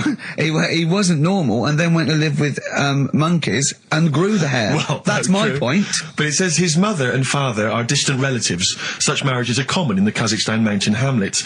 Now, the village elders were consulted as to what to do with him, right? Now, these are the village elders. These are the wise men of the village. These are people, presumably, that all year long are telling the village how to live, how to survive. Yeah, you're what in to charge do. because you've lived longest. Yeah, exactly. You presumably are solving any kind of moral conundrums, Yeah. any sort of awkward things. Do you know what they suggested that they do with their hairy son? Go on. Send him to the circus. The Carl's nodding. Put him in the circus. That was what they suggested, and the mother actually wanted him to go to school. Instead, there's I don't know, school or circus. I don't know. We don't know what's better for him. Exactly. I'm not sure. We must consult the elders. What do you think, Carl? It's not a bad life, is it? What, the circus? Yeah. Well, you ran Kids away will from love it. Kids will love it. But remember that thing that I saw about that fella who, I don't know if you should talk about it really. It's a bit... Go on. Tell us now. You've hooked me. Come on. You can say it. It's okay. What, are you worried that it might be insulting to someone? Well, it's not nice, but... Well, you're not taking the mickey out of it. You're telling us... Go on. It's just... It was in that book again that you got me. You know, the book full of weird people. Go on. And things that are wrong with them, and hairy people, and... Yeah. Lad with 3 legs and that. There's a fella... basically just a head and a little body on a skateboard. Yeah. Right? Picture of him having a shave. And he was shaving with his mouth bit. With his tongue. Like that on the radio. Yeah. Just like- Carl is now doing an impression of a man shaving with his mouth. Yeah. Well, it's just a head, bear in mind. He's doing an impression. Imagine a head with a very tiny body on a skateboard shaving with its tongue. That's what Carl was doing. And he was depressed because he kept getting hats for Christmas. But if you were him, you would just grow a beard, wouldn't you, rather than... Oh, Well, rather than go through all But you that get hassle. it caught in the wheels of his skateboard. For its own I good. do want to trial this new film quiz we've got because it's. I mean, I'm excited. I think it's the best competition we've come up with. To be quite honest. I mean, Carl, you agree, don't you? It's all right, yeah. Yeah. It's a film-based quiz. Right. We'll play you a clip from a classic film. I can tell you the film we're going to play. It's The Sixth Sense. Right. And there'll be a question afterwards, and you can win The Sixth Sense On DVD. Yeah, not the ability to sort of tell when someone's behind you, but just No. the film. You know. Do you believe in sort of like extrasensory sort of perception and stuff, Carl? Ghosts and that. Yeah. Yeah. Of course you do. Of course you do. Not ghosts, no, the fact that people maybe can sense, beings. There was a woman in on the Christian's breakfast show, right? Yeah. Blind woman. Right. Clairvoyant. Her name? Forgot. But she was a bit useless. She's a bit useless. I'm always worried about what's going to come out Yeah, of I'm Carl's worried mouth. what you mean. What? Do you know what I mean? She's a bit rubbish at being a clairvoyant.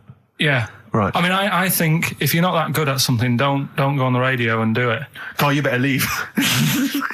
So what? Sorry.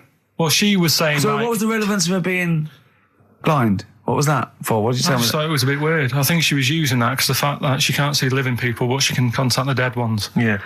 It's a bit I'm weird. so sorry. This is XFM 104.9. No, but I'm just- Once listen to again, you. Carl's opinions do not necessarily reflect anyone. Those of any human being. Any other person alive today. Sorry, Yeah, Carl. but So listen. how did she demonstrate her clairvoyance? Right, And why was it not very convincing? She was sat in the chair you're at, right?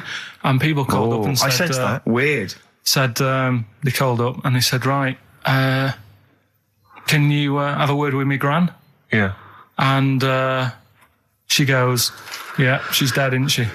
And it's like, yeah. He goes, oh, and everyone's like, oh, she knows her stuff.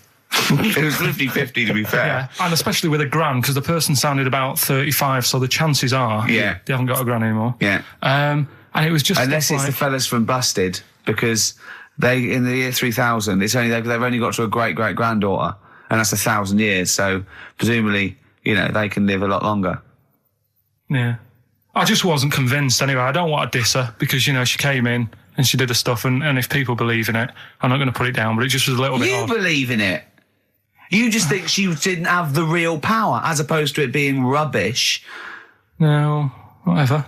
But yeah, I don't know what we were talking about there. So we've got the film thing going. Right, competition time. Brand new competition we've come up with. My favourite we've ever done, I'll be honest. And a great prize, The Sixth Sense. You get a clip of a great film, and then you get to keep the great film. Now, I'll just explain this competition. I think Karl is a little bit of a frustrated actor. And so, by the power of technology, Karl takes the role in a film. And there's a question about it afterwards. This is a scene starring Karl Pilkington from The Sixth Sense.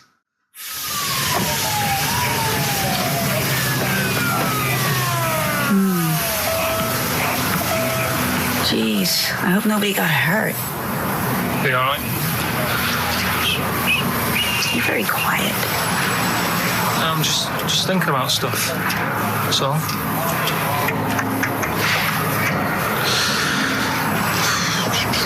You're mad I missed the play, aren't you? A little bit annoyed, to be honest.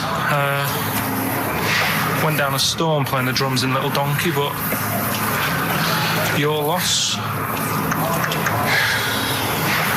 I'd give anything to have been there. Well, you wouldn't, because you didn't. But like I say, it's your loss, isn't it? Anyway, I'm just quiet because I'm thinking about stuff, like I said. Right? I'll make a big deal out of it. What is it? Well, I was just thinking, what would happen, right, if you put a chameleon on a mirror? How would it handle that? It's a bit weird, isn't it? Oh, you're scaring me. That's scaring you. This'll scare you, right? The other day, saw two old men sat there having a Twix. You never see that, do you? Old fella having a Twix. You see ghosts, Cole? No, just the old fellas having a Twix, but... They talk to you? No. They tell you to do things? No, because they were too busy eating, but... What's that got to do? What are you looking like that for? Do you think I'm some sort of freak or something? Is that... I would never think that about you. Well...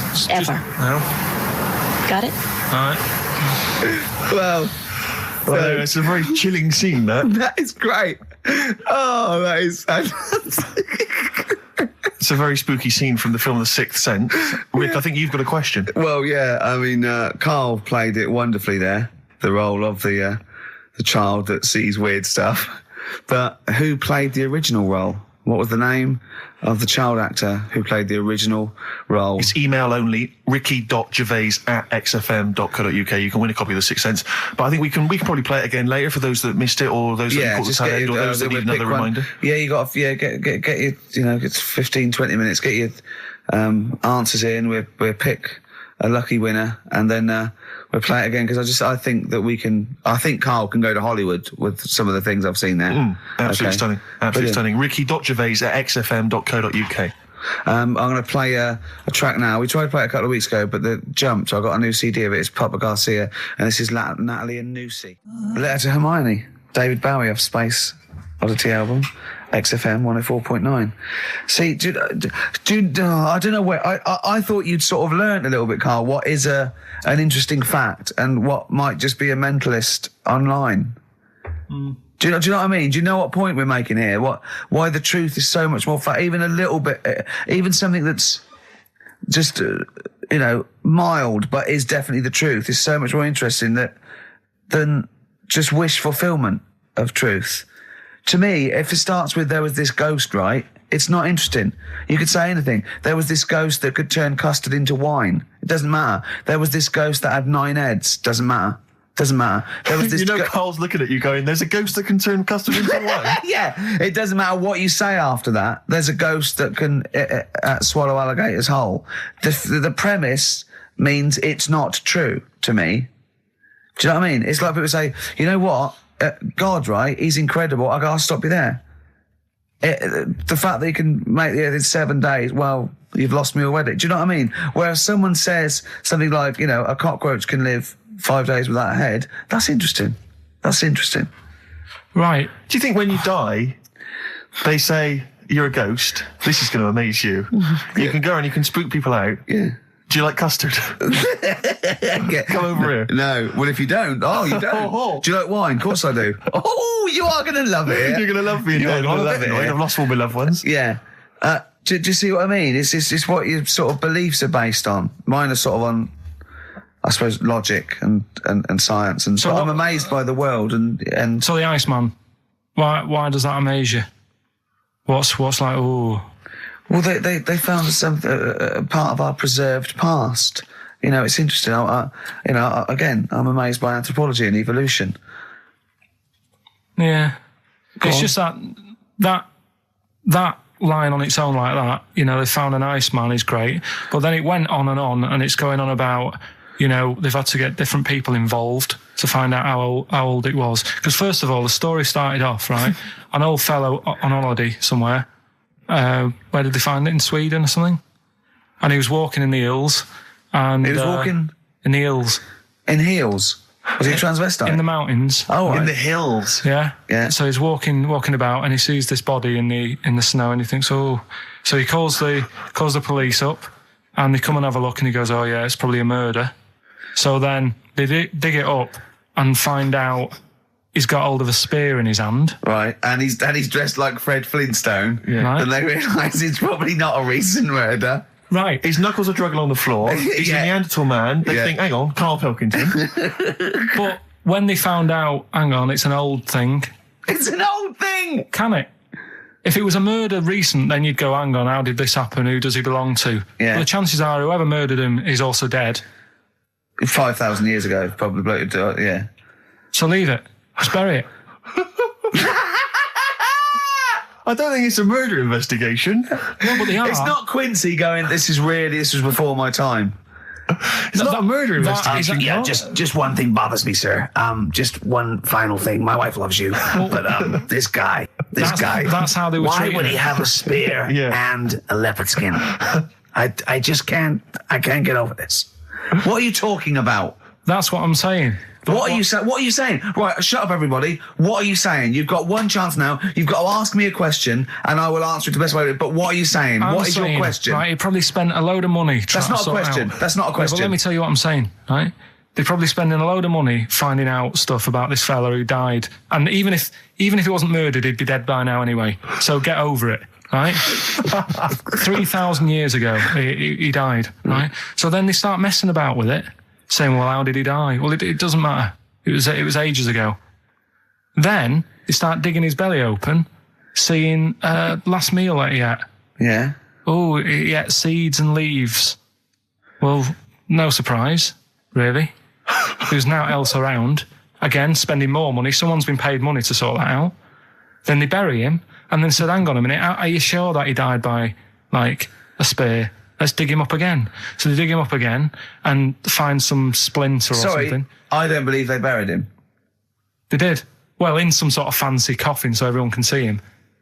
But for me, that is more wasteful than sorting out something that's, like someone who's ill. Sort something out, Sorry, it's not either or. They didn't put a doctor out of surgery. Exactly. It's not an old man in a bed in a corridor somewhere. Yeah, going, Ted, what are you doing? stomach?" I'm just giving this bloke a stat clear.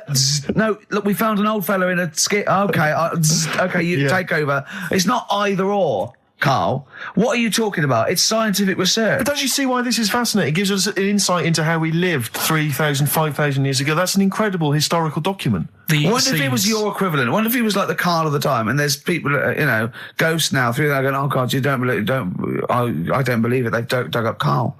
They think we're all like that. Oh no, they're going into his brain now. They're looking at how his brain works. We're going to get such a bad rep. Oh well, dear. Each to their own. If you like it, I just thought it was a bit of a waste of money. a little bit of a waste. Yeah. Okay. But there you go. Anyway, we'll give out the answers to Rockbusters next. If we must. Yeah. It sometimes stuns me. Sometimes I'm taken aback. Do you know what I mean? But what worries me is if one day aliens do visit I'd love and that. they come down. Yeah. But what worries me is they might bump in. What if they bump into you? What if they bump into you and they think that you represent mankind? And they go up and they start another planet. They're going to they say, we'll ask you 3 questions, and if you answer them correctly, we will not blow up your planet. Yeah. We'd be doomed. Well, it depends. It depends what they ask you, don't they? What if they said, right, Carl, what's the weirdest thing ever found in China? I'll say hairy Chinese kid. And they go, right. Okay, interesting. Two, all right. What don't you see anymore? What do you see an old bloke doing? Don't see an old fella eating a Twix. Yeah. And they say, what if they asked you, what's across the road from you when you're washing up? Well, there's 3 things. So you just want one of them? No, I want all 3. You want all 3? It was a Chinese kid dancing about in his underpants. Yeah. There was a bouncer every night getting ready to go to work. And the third one, the old woman reading a book, the same book. And they every go, night. right, your planet's saved. See, Gorg back in the ship. Yeah, they are a superior race.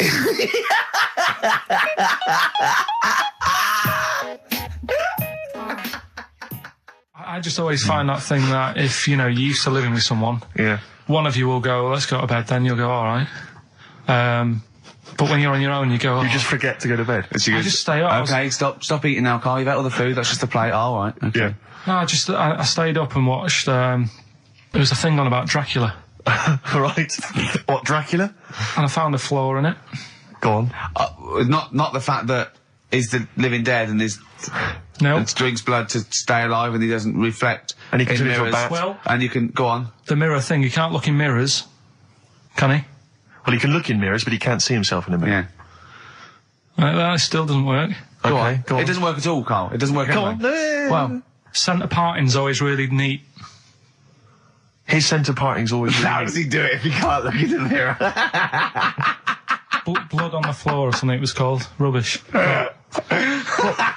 I love the flaw in the Dracula film is that his centre parting's too neat. How does he do it without a mirror? Oh. Was it a documentary about Dracula? No, Yeah, it was the real it's Dracula. The real called- Dracula. Is it? Yeah, the real Dracula, the It's true just a story. film. It had blood on the floor or something. It's called. Yeah. It's rubbish. From 1970.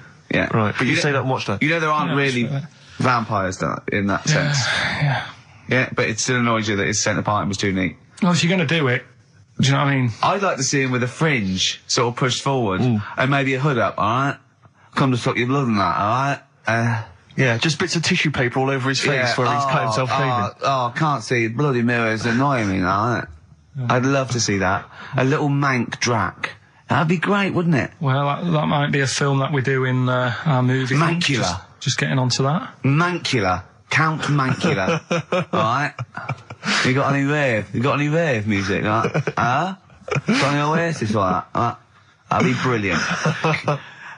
He came from Manchester. Please welcome Mancula. Alright? That'd be great, wouldn't it? His hair's a mess. Well, I can't see it in the mirror, can I? I told him about this thing. I don't know if any of you out there know about this, but there's an experiment they did in the 50s, a clinical psychology experiment where your two hemispheres of the brain, okay, they're joined by a thing called the corpus callosum, right, which is just a little flap of skin, like a little scarlet lead that joins your two hemispheres.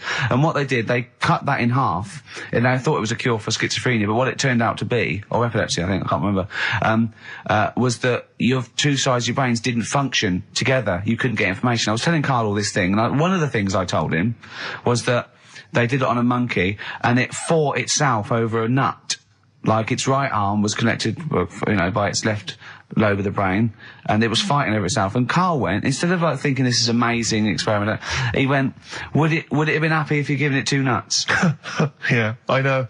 Well, you started off by explaining it, and I remember you mentioned, because I was watching the two of you as you were describing it to me, you said, of course, one side of the brain deals with symbolism, and as you said the word symbolism, I noticed Karl drift away from looking at you, pick up his mobile phone, and start pressing buttons randomly. And I thought it was the word symbolism that got him. And I noticed it took you just a moment longer, and I think the first thing you said was, when did I lose you? Yeah, I knew I'd lost him. It's extraordinary, and he doesn't even try I to think I said disguise it. nomenclature at one point as well. Right, yeah. And I knew I was dicing with death there. Yeah. But, Yeah. but I told you tried to look it up, didn't you, on the web? You didn't find anything about Yeah, it, did you? the spelling of it's what is it again? What's the word? Corpus callosum. Yeah, so I couldn't do it. No, it's no point. Yeah. Don't bother. Give up. Don't bother. Give up. So if anyone knows any interesting facts about that, But yours hasn't been cut in half, has it, Karl? That would, again, might explain something. I'll tell you what we will be talking about later. I don't know if you're sort of aware of them, Steve. Go on. Bonobos. Oh, I don't know much about bonobos. I told him about he was looking for stuff. I said put in bonobo. He was having no luck with chimp, and they're a form of chimpanzee, but they're even closer to us, evolutionarily speaking. They've got their social groups are more like ours. They're more intelligent, and he was loving it, weren't you? So Just the look of 'em. is it human bonobo Karl? Is that how it works on the evolutionary no, ladder? chimp, Karl. Yeah. Yeah. Talking about 'em. So we're talking about bonobos. You're excited about that? Yeah, That's yeah. Coming up in Monkey News. No, I think it's a bit of a monkey bonus.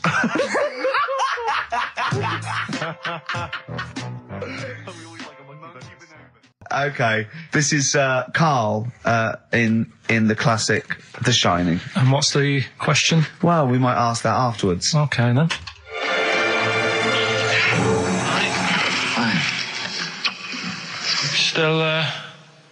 Still trying to write the book then? No? Yes. Good. Funny, someone told me the other day, weird thing about a typewriter, the top row of letters, the longest word you can write is typewriter. I'll just show you. That's weird, isn't it? It's just the typewriter being You're not in the mood, are you? You're in one of those grouchy moods again, that you get into when you're writing. I'm not being grouchy. I just want to finish my work. Yeah, it's just being a bit funny, a bit offhand and that. Let me explain something to you. Go on. Whenever you come in here and interrupt me, you're breaking my concentration. You're distracting me. And it will then take me time to get back to where I was. Understand? Yeah, but I just was coming in to try and cheer you up, if you... I mean, I'm full of ideas as well, if you're having a problem coming up with stuff. Got loads of ideas you could write about. The other day I read about this airy Chinese kid. What do you want me to do about it? No, it's just that it could make a good book. Do you know what I mean? Sort of following round. That's swell. Well, I'd buy it. But if you don't want to know, don't bother doing it. But, do you know what I mean? It's just airy Chinese kid. It's weird because they're not normally that airy over there. Yeah, this kid cakes in it. But if you don't care... I wouldn't touch one hair on his goddamn little head. You won't have to touch any hair on his head. Like I say, he's covered. Leave the head alone if you want. Touch his hands. He's totally covered in it. But I love the little son of a bitch. Well, don't go that far. You haven't met him. But I can sort it out. I'd do anything for him. I don't think he'd expect that much. Just take him to the barbers 3 or 4 times a week. He's a good little kid. In fact, I'll do it. I think I'll write a book on him. Yeah? Do you think you can handle that? Yeah. You're not too busy, are you? Well, yeah, I'm pretty busy. I've got to sort out some monkey facts for the show this Saturday, but I reckon I can still... Why don't you start right now and get out of here? All right. I will. If you're going to be like that. Couldn't borrow a pen, could I? See you later. There you go. Haunting stuff there. Karl Pilkington in The Shining. In the film, Jack Nicholson goes crazy because the suggestion is he's maybe possessed by demons that maybe are in the hotel. But, if I was stranded in a desolate hotel, removed from all human contact with Karl, I'd go mental with an axe without being possessed by demons.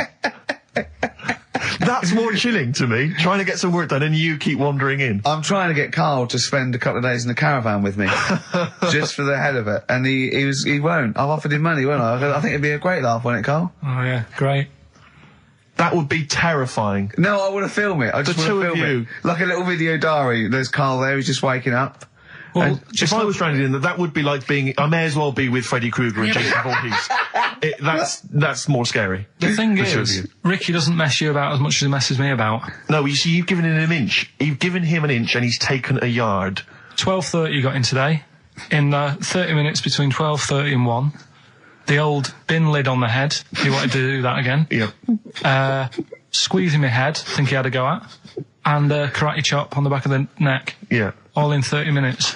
Yeah. Who else can say that? Who else can say that? Who else can say? What do you mean? Anyway, have we got a question then? Yeah, to win a copy of, I'm so embarrassed to say it, The Shining on VHS is worth $5.99 and it will have already been watched by Karl Pilkington, probably not even rewound. Yeah, to win that. And a little bit of tripe and cow eels where it just slipped into his dinner. A farm cake outside. As he was reading the back of the box trying to figure out what was going on. The ingredients. What about this, right? Here's a question. I've got a question. No, go on. No, I want to hear Karl's first. Okay. No, it's about the film. Because when I was whizzing through it, I saw something and thought, oh, that's good. The kid who's in it, he was writing something on the back of a door with lipstick. What was it?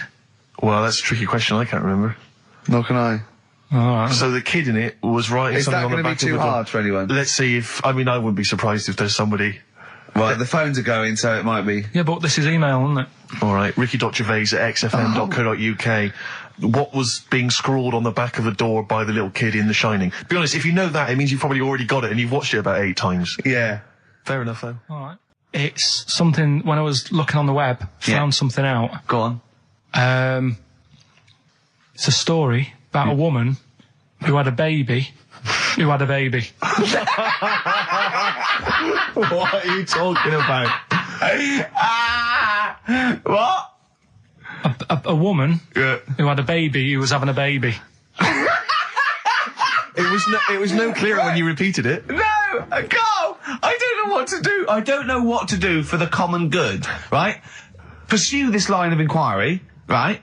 Because I don't know where it's going, or play a record. I'm actually torn. I don't know what to do. No, I remember seeing it and thinking, I've got to tell Ricky about that. It's brilliant. What should we do? Should we go with it? It's entering into the abyss. It's opening Pandora's box.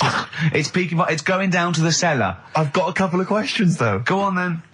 Well, come down there with me. Come down in the cellar with me. Okay, right, Carl. What? First of all, it was on the way. What do you mean? The baby was what? Had another? Was it? She didn't give birth. They didn't. The doctor didn't find one of those set of Chinese dolls up her.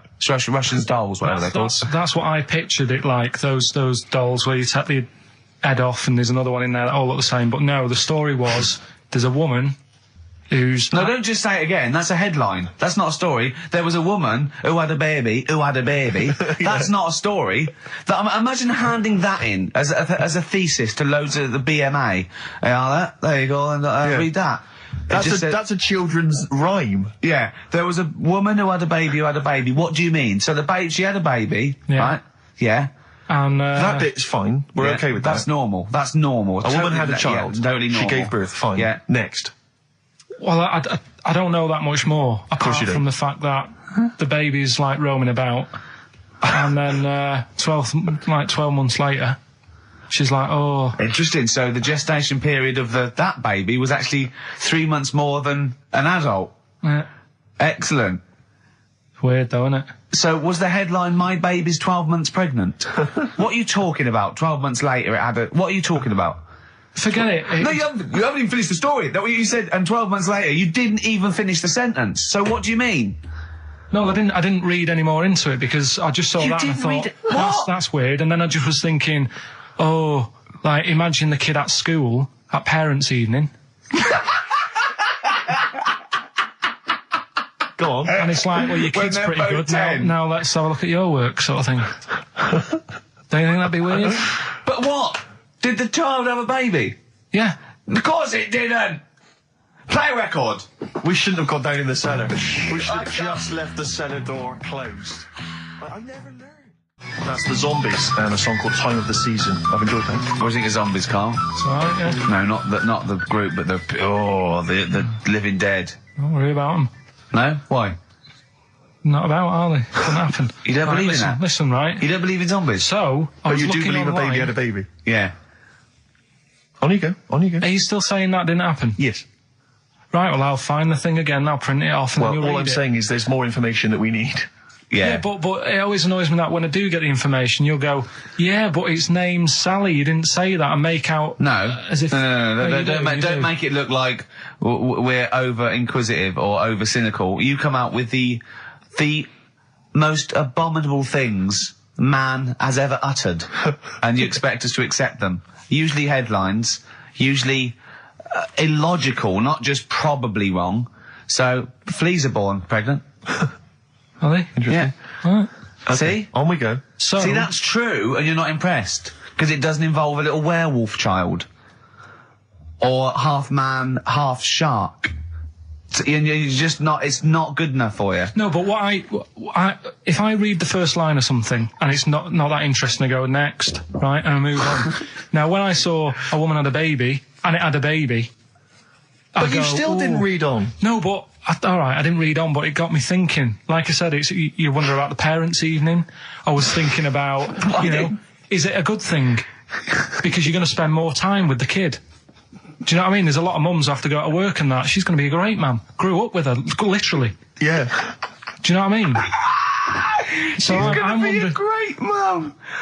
I just wonder if, I know it sounds weird, but if was it the the baby that woman had, was that a girl or a boy? Well, it would have been a girl, wouldn't it? Of course it would. It'd be mental, wouldn't it, if it wasn't?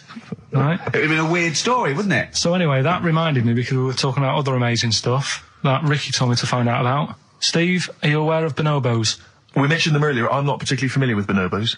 Right. It sounds like a cream cake.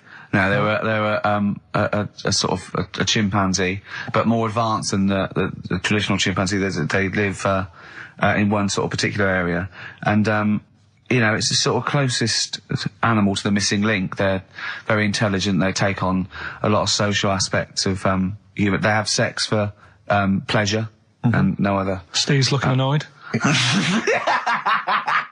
He's done, yeah.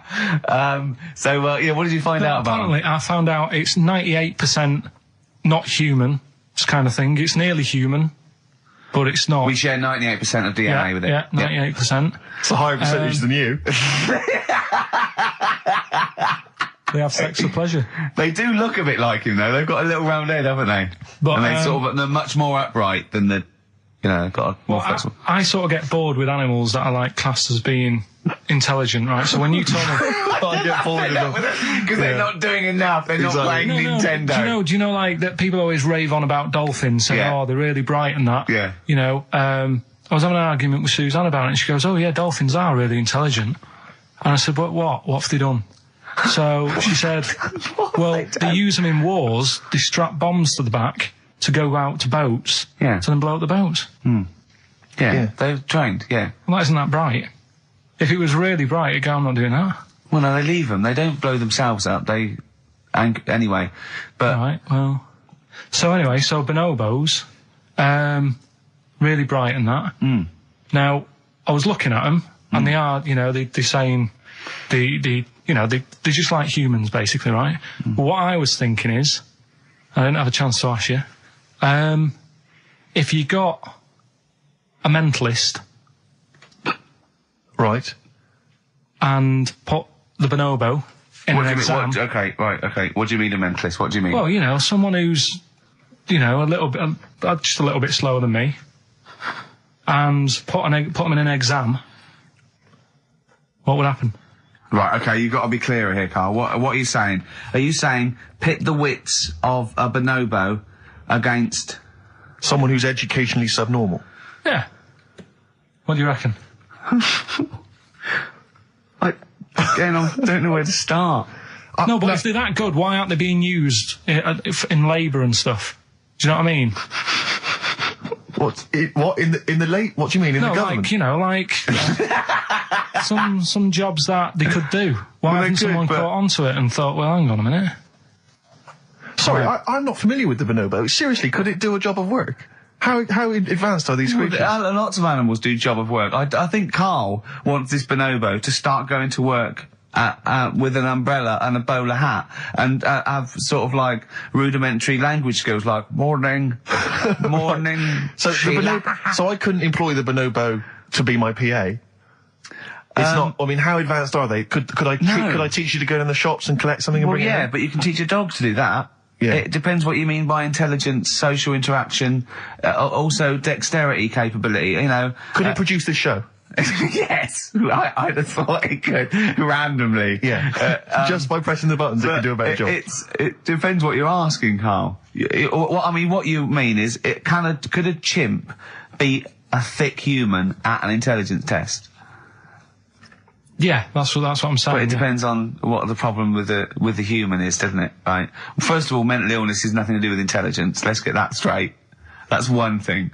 Mental people aren't necessarily less or intelligent than people. Now, is that the clinical term? Well, exactly. A mentalist. A mentalist. Sometimes I don't know what to do. I don't know whether to start with where he's going wrong with the question, to answer it, to find out what he really means, because... It's just that if that did happen, right? What could happen? You want the Planet of the Apes, don't you? Here we go. Go on. Right? I go to school. I go to a new school. Yeah. I go in the class. There's 3 bonobos sat on the back row. Yeah. Right? I think it would make They're everybody... bad kids, are they? Everybody would work harder, because you go, well, I don't want a monkey beating me. Whereas when I went to school... You think they'd be an incentive? Yeah. Well, I think... Okay, they go, oh, go on. What do you mean? No, I would have loved it. Because, I mean, one of the reasons I didn't like school is it's like, oh, I'm not bothered. You know, I'm not bothering going in today. I'd love it if I went in and someone said, right, you're going to start coming again. Why is that? You've got 3 bonobos in your class. What if they didn't hang out together, like the 2 little kids with the webbed hands and the big heads? What if they started bullying you? stealing your pocket money. I wouldn't go in, I'd stop maybe going. copying you, maybe making you do their homework. Yeah. But he did find out To be honest, it would probably be the other way round, and he'd score better. Yeah. Carl, have you been copying? Have you been copying the bonobos Have you again? been copying Boo Boo again? They're good though, aren't it? Well, it'd be great. I wish I could live in your mind for just a day. It must be great when you walk around and see things. He's been slagging you off as well, Steve. Well, go on. What's In the it? week, you know, he was slagging you off. I mean, in the week, I was joining in and laughing along, but now I'm thinking but now I'm thinking that you're more on my side than he is. Thanks very much, Rick. I'm glad to see you've come round. He said he was. I was in the pub with him and Johnny. All right, so there's a little audience. Good. And he went, have you seen Men in Black 2? I went, no. He said, have you, Johnny? He went, no. He went, there's a thing in it that looks just like Steve. And I went, what? He went, it's a thing, it's got really gangly arms and bulbous eyes, and it just works really fast in the Aliens registration thing. And I went, all right. I said, well, bring that up Saturday. Since he's not here, you know, what do you think of that? Well, the reason is, I think the problem I have with is this, that if I was to say things like that about Karl, I'd destroy him. He'd be a broken man after I'd finished with him. Call in, Karl, or Steve's going to say a few things about you. I'm going to get a couple of home truths out there. I can't believe it. I cannot believe it. Yeah, we were, you know, at the time I was joining it, we were having, you know, slagging you off on other things as well. Sure. But now I'm thinking, maybe Maybe you were wrong. Maybe I was taking the mickey out of the wrong person behind their back. Kings of Leon, Molly's Chambers. What do you think of that, Karl? All right.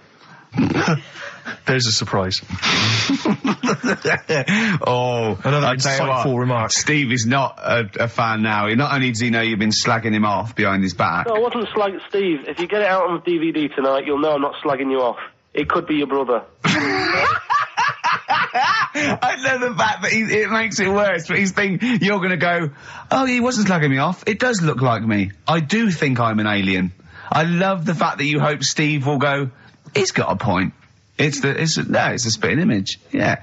I am, seriously, Karl, I'm really angry. I'm so angry with you at the moment. You haven't seen it yet? No, I know, because I know what it's going to be, and I'm just... Why? I'm fuming. I'll tell you why I'm angry, because he doesn't do it in jest. No, but what do you think it's going to look like? What do you think this thing's going to look like? Going to look ludicrous. It's not going to look anything like me, but he's going to pretend it does. Go on, what? Go on. No, it does look like you. Yeah, of course it does. And you looked like the Human Z. Well, I mean, to be honest, you did a bit, Karl. You walk like him, you're bold like him, you got a sort of gormless face like him. Any more? I don't smoke. That does. Whoa! Well, we've got some weird stuff to talk about, though. What? Coming up later. What? Darren Brown. Oh, yeah. That was interesting. I love the fact that the track, we've just talked about him asking me nicely not to squeeze his head when people are around, and a girl who ages so quickly she should be served in odd bins, and he goes, but we've got some weird stuff coming up. That's Karl's world. Yeah. That's our song, isn't it, Karl? Leave all this misery behind. Okay, Snoop. Beautiful XFM 104.9. Gervais, Merchant, Pilkington. Karl had a treat in the week, didn't he? He couldn't believe his luck. We know Darren Brown. You know Darren Brown, the sort of magician, mind reader fella. It's more special than that. Well, called me up in town. Said, "Do you mind if we bring along Karl?" He went, "Pleasure." Karl's very cynical, saying, well, he won't get into my head. Yep. Great, wasn't it? It was brilliant. He went, can I ask him questions? I went, well, no, it's social. He went, I'm not coming. I went, well, he went, well, I'll ask him. I want him to know how he did that trick when he said, you got the winning ticket. I went, he's not going to tell you. He's a magician. He went, well, it's not worth it then, if I can't quiz him. But he came along. I still did, though, didn't I? I got in there with the questions that the people wanted to know about. Yeah. Yeah, go on. What did you ask him and what did you find out? I said, how do you do that? I love the fact that the first half hour, me, Steve and Darren Brown were convincing Karl that he didn't see a ghost when he was 5. Yeah. And then we got onto the tricks. Yeah. Well, it will live in my mind. He won't get inside my head. Yeah. And he got inside your head magnificently, Karl. didn't he?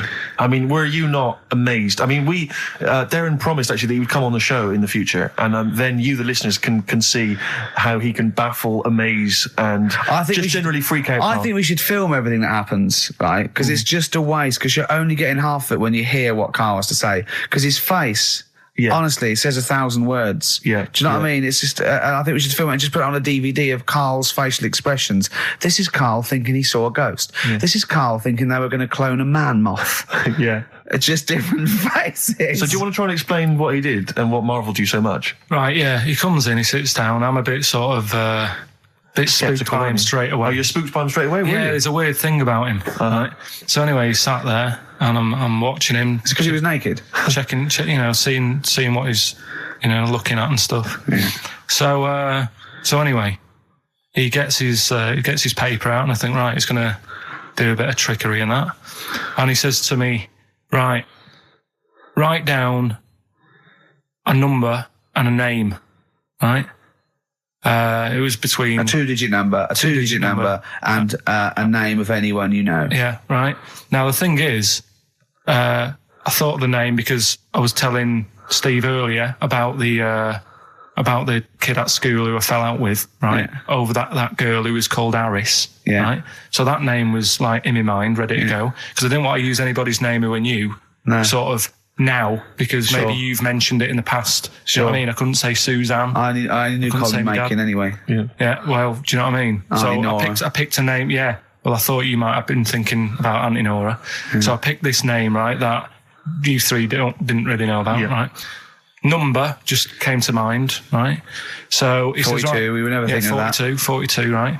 He said, right, just keep saying it over and over in your head. And I'm there, and he's saying all these sort of different numbers at me, and I'm trying to throw him off a little bit.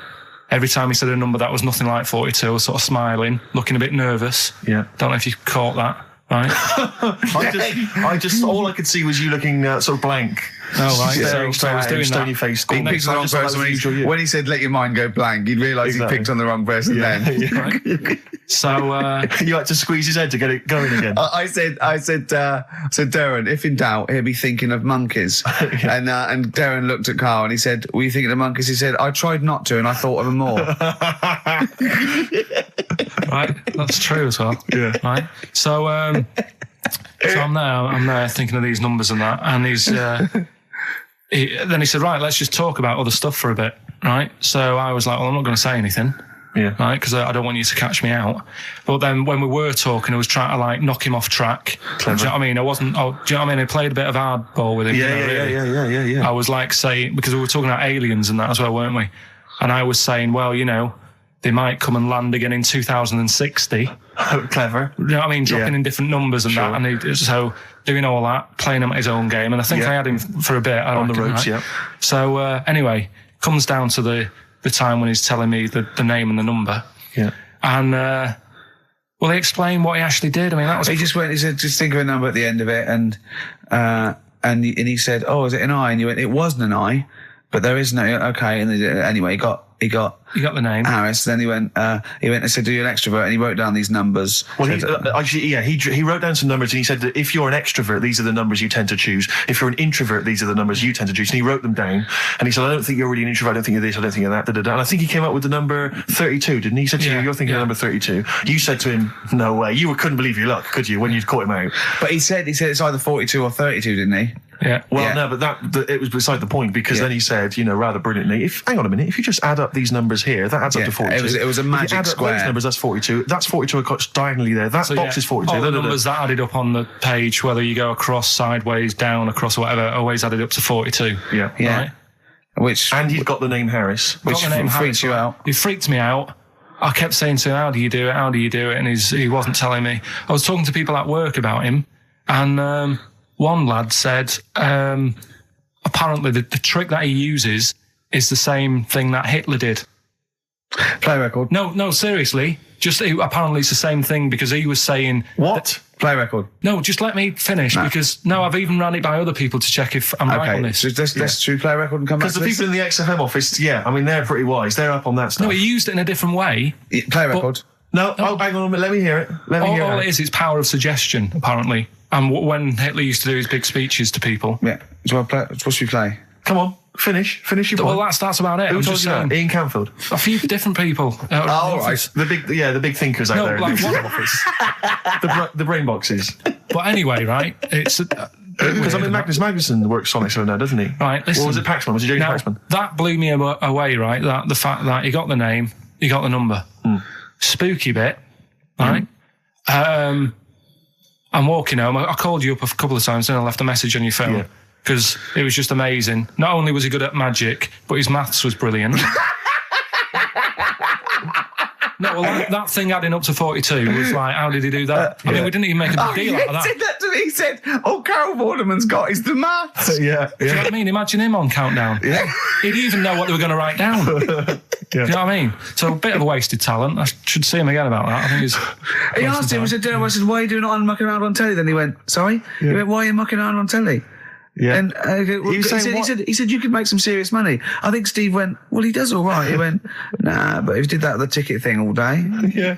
But didn't you say to him you should be working for the police force? I said, yeah, he should be in a police station. He could help people out. Yeah. Do you know what I mean? It's not a daft idea, is it? Not really. Right, so anyway, right, so I get home. Still, I'm calling different people up walking home. I couldn't believe it. Yeah. Right, I called Suzanne up telling her about it. And she's like, slow down. She said, you're like a little kid who's just been on a fairground ride or something. Yeah. Slow down. Right, so I'm telling her, call me mum and dad up. My dad wasn't that impressed. No, of course He's not. like, well, it's all been done before. But anyway, right. So, But then he wasn't impressed with Little Donkey, was well, he? No, he's not impressed by much, is he? right, so I get in. He probably had to nip out down to the phone box. Right. Do some thieving. Yeah. We've forgotten bread. No, I'll just go on the phone box. Yeah. So I get into my flat, right, and what they do in my flat where I live, they put the post in like these little pigeonholes, right, and I don't normally check them out. I leave it for Suzanne to do, right? Sure. But this time, for some weird reason, I thought, right, I'll check it, see if we've got any post. Open it up. There's only this. A letter for Miss Harris. Yep. There it is. Bona fide in front of us. A letter addressed to a Miss Harris. Well, does she live there? No, it's my address. She doesn't live there. Did she ever? Don't know. It doesn't matter. It's weird, isn't it? But We've never had. Normally, I think there was a guy who lived there called Yaki Shoki. Mr. 42. It was definitely wasn't an Harris, right? This is the first time we've had a letter for this woman. Yes. Right. But what are you claiming? Because Darren Brown himself admits that it is not paranormal, it is not supernatural, it is a trick. It's a trick. Is it? But he would say that, wouldn't he? Hitler said that. Play a record. Well, can we open this? No, it's illegal. No, but I'm thinking if What it's if a we opened it birthday off card air? for someone's like 42nd birthday. Right. You can't open that letter. Go and put it back, or put you cannot open that letter. Why not? You can't open someone else's mail because you think Darren Brown's supernatural. What if we steamed it open, then resealed it? No one would know. It's only a letter. You can't. You can, but I don't want any part of it. Carl, I if think you should open it. No, you open it. I'm not opening it. It's against the law. You should open it, Right, though. we won't open it then. They won't send you to prison. Forget it. You'll get off. Cure. Yeah. Bit of cure. There's no it's cure, no. I'm looking. What? I'm tempted to open it. Well, do you want to, Steve? There you go. No, I'm not going to open it. But I think you should definitely. 6 Different Ways by The Cure from the album The Head on the Door. We've enjoyed that. The head on the door, Carl. Ooh, bit of a coincidence. Spooky, isn't it? It was only 4 weeks ago you were talking about a head and a door. Exactly. Has the door got a number on it? 42. Oh, dear. So we're not opening it. No. Well, I can't open it because as the producer, right? Oh, yeah, because your standing in society is such that they'd make a real example of you. Yeah. A producer of a tin pot radio show once a week. Yeah, he should know better. He can press buttons and talk at the same time. Sending down. But they wouldn't try you in an adult court. You would Carl. get They away. wouldn't be You allowed. would get away with it. Just they hear you speaking for a little while, and the judge would end up squeezing your head and letting you off. It'd be like those people who train monkeys to break in. Do you remember down in South London? We talked about it in the past, and they were going around robbing stuff, Hackney. and they trained them to do it. Yeah, think so they're I doing think some time I don't think those monkeys would have got in trouble. It would have been the keepers. So, I think XFM would probably take the rap. Will you open it? No, I can't be seen to open it. No, he's I'm a an writer award-winner. director. Exactly. So am I. I can't be seen to open I'll it. give it here then. Right, I'm having no part of this. That's against the law, but... Right, I'm having no part of it. Open it. Come on, you've started now. Right. The thing is, right, if it's important, we can say maybe she's listening. But do you need the stress? What it could be anything. What are you going to say? We're going to say, oh, and if you are listening, Mrs. Harris, you have got gonorrhea. Call the clinic. Do you know what I mean? It could be anything. Oh, dear. Oh, well. I think my talk did well. Well, what is it? It's the number 42 on there. What is it? Can you say? Be careful. What? Let me see what it is. What is it? Dear Sir, Madam, your periodical dental inspection is now due. Would you kindly contact the surgery to make an appointment? Harris, Mrs. Harris, if you're listening, your periodical dental inspection is now due. You might want to contact the dental surgeon that you normally go to. She could have a faulty tooth. Faulty tooth. 42. 42. I don't believe it. 42. 42. Oh my God. God, that Darren's good. Darren Brown's good, isn't it? Oh dear. That's some blur then. Rick, it's almost the end of the show and still got time for the song for the ladies. I can't wait. Carl won't be here next week. Well, where's going? Where are you heading, Carl? Going away for Christmas? Tell us. What? It's a secret. What you want? Well, in case your fans try and track you down. What? Are you going taking pictures of planes in Greece? What? Political. Rob your house. Satirical, Steve. Satirical. Where are you going? What are you doing? If I tell you what, if I was caught in a foreign country and the government guy said, no, it's okay, they were train spotting or plane spotting, I go, no, I am a spy. Exactly. No, I am a spy. No, it's all right, you were train spotting. I wasn't spying, please. I saw you at the Doctor Who convention as well. No, probably an assassin or something. Yeah. I'm probably an assassin. Carl, where are you going, mate? Tell us, come on, we haven't got time. You're not meant to say what's it, are you? What? People rob your house. Yeah, we didn't say tell us your address, tell us where you leave the key, and then tell us you're going on holiday. We said where are you going on holiday? Barbados. Are you? Ooh, showing off. Yeah. Boasting.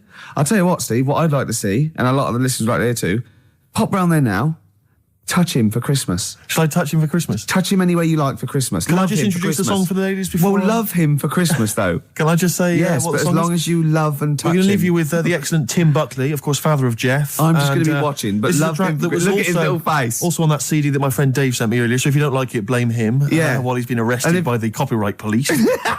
And it's called Buzz in Fly. Let me touch you, Carl. Don't, Steve. Go on. A man for Christmas. I'm not coming Kissing back. a man. Licking. Kissing a man for mate. Christmas. Look, Get like, in touch with your feminine side. Get off! I can put you in touch with your feminine side and my feminine I'm liking side. it. So I can't look, I'm busy. Let's put each Look, other I'm in busy. Oh, good. You have a good Christmas? Yeah, you? Yep. Carl?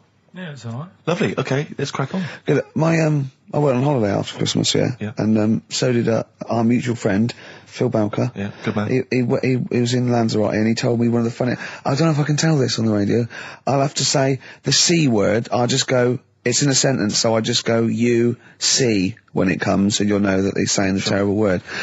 Just didn't want to ruin the anecdote. Anyway, they're walking along one evening in Lanzarote, and there's lots of Brits there apparently, and Phil overhears a sort of married couple arguing. They're having to go home a bit early, and she's saying to him, she went, "For Christ's sake, every time we come out drinking, you always shit yourself."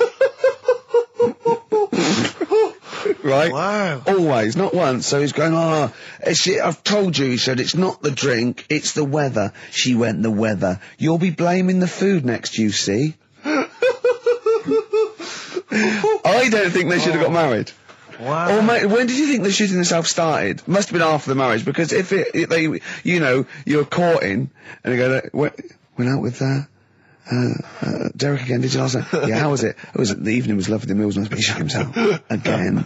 That's 5 dates, 5 different heaps of shit. But I think I can change him. I think I can change him, yeah. It must have happened after the marrying. Or he just might have think, oh God, or he's got to that age where I think, look, I'll just empty it when I get home. Yeah. I'm not going to keep going up and going to the toilet, It's the ice that does it. Yeah, Carl is right, I think. It is the ice. What do you mean? People forget, they say, oh, don't drink the water when you're on holiday, and they don't. They drink, they buy Evian and stuff. Oh, I see. They forget about the ice. The ice cubes, you're right, in a bar. Made from tap water. And that could do it, can it? Yeah. But what she said every time you're drinking, didn't she? I assume that she wasn't drinking ice then. Yeah. What, I mean, why is it just happened to Well, let's him? be honest, everyone that goes on holiday doesn't end up crapping themselves. Yeah, they usually make it to a toilet. He does it every time he drinks, doesn't he? Yeah, well, apparently. Just don't let him carry the baguettes. He's good, isn't he? Oh, Carl comes out with something. He does now and again, High doesn't five, he? Carl. That was sweet, man. Yeah, nice one. What do you, Carl? Would you like to be American? No, not at all. Really? Got me nerves. When I was in, Get on my nerves. when, A whole nation there. reduced. when I was in Barbados at Christmas, Oh, name dropping. right? Yeah. There's loads of them there, because that's... Was that when you were doing a bit of extra sort of waiting? Was that you were sort of your girlfriend was cleaning rooms, wasn't she? Went there for Christmas, and there's loads of them there, because that's like really close to America. That's like Blackpool is to Manchester type. It's exactly like that. Yeah. So it's That's the analogy a lot of Americans use. Well, I so, think they call it the tropical platform. but they're going on. That's only all the brochures, I'm sure. Right. Yeah. And serious now, but Yeah, we're going serious. on about the September 11th thing. Yeah. But they call it the, of course, this is American. Of course, Brilliant. the 9/11. The 9/11. That's what they call it. Really? Oh, that's awful. That is. So it's like people who say 24/7. Yeah.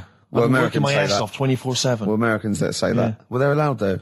Oh, Americans are. Yeah. I'm talking about an English person who might say it. Yeah. Fool. Yeah, no, that's terrible. Yeah. Do that American accent again. Yeah, of course, the 9/11. Where are you from? What? Which part of America is that? That's how they sounded in Barbados. Sure. Sure. But Can you do any other impression? But Carl doesn't. I very much doubt that Carl likes newfangled countries like America. Yeah. He doesn't like London. No, true. So he's not going to Have you been like. to America? Yeah. Did you enjoy it? Went to Florida. No, they got me again. Got on your nerves? Yeah. Went for some food. Yeah. And it was the last few days. I didn't take much money with me, and we were in Florida, and we were hungry, and we went for some steak, and we had our dinner and that, and I think it's their equivalent to the Angus Steakhouse. Yeah. Right. And sat down, had the steak, and that's huge, big portions. But anyway, we didn't have much money left, and we had like another 2 days left, so we didn't leave. We didn't have much money for a tip. Do you know over there they expect it? Yeah, a big tip, yeah. So we left what we could, and I don't know what it was. It might have only been the equivalent to 60 pence. Yeah. But he didn't have to do that much. We didn't have loads of courses because we didn't have much money. So he brought us like the main course and I don't know, a couple of Diet Cokes. And anyway, left him the 60p Yeah. on the way out, and he comes running over. Excuse me, sir, you can have this back. Because it wasn't enough. I mean, Yeah. it's outrageous. What did you say? I said, all right then. 'Cause well, I needed it. I mean, I thought Yeah. it was nice to leave them something, but obviously it wasn't enough, so he got us a couple of more. Is it good fun with you on holiday? I mean, do you enjoy yourself? Yeah. Do people go with you on holiday? I get bored after about 4 days. You surprise me. And then what do you expect out of a holiday, Carl? What do you go Sort for? of soak up some of the culture. Yeah. You liar. You liar. What did you learn about Barbados while you were there? A lot of crabs on the beach. I just imagine him sitting there with his knotted hanky on his head. As weeks go on, I feel like We're learning from each other. I'm learning more now than I did when I was at school. And can I just clarify? Yeah. You weren't raised as an experiment and you escaped from a laboratory. You had regular upbringing in Manchester and that. Yeah, I didn't go to school much because my mum and dad had a caravan. Right. And No need, is there? No need when you've got that sort of fun at home. I used to just go away for weeks. Really? Yeah. Is that true? Yeah, honestly. Where'd you used to go? Port Maddock. But And so you didn't go to school much? No, I did, but not as much as everyone else. no. How many holidays were your parents having? Oh, What loads. was their income that they could... No, my dad used to work nights, and he used to travel back, because to Manchester from Wales, it wasn't that far. And Manchester to Wales? He used to do 4 on and 4 off, so me and my mum were like loving it. But what Port Meredith? Port Maddock. Port Just Maddock, down the road from Port Merion, where they filmed The Prisoner.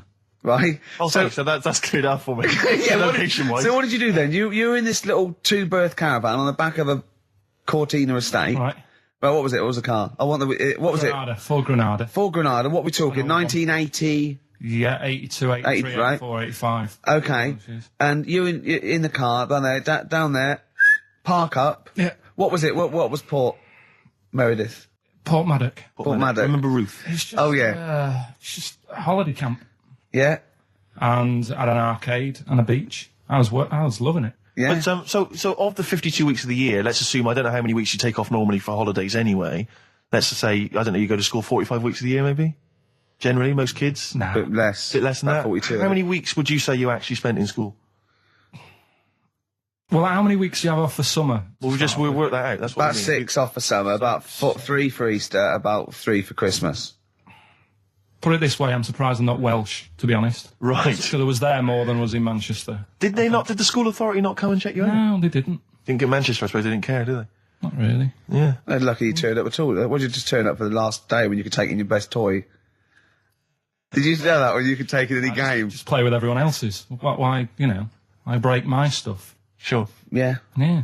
No, that's a Cool. good Well, this point. answers a lot. This does answer a lot. The fact that you spent most of your time on the beach as a kid.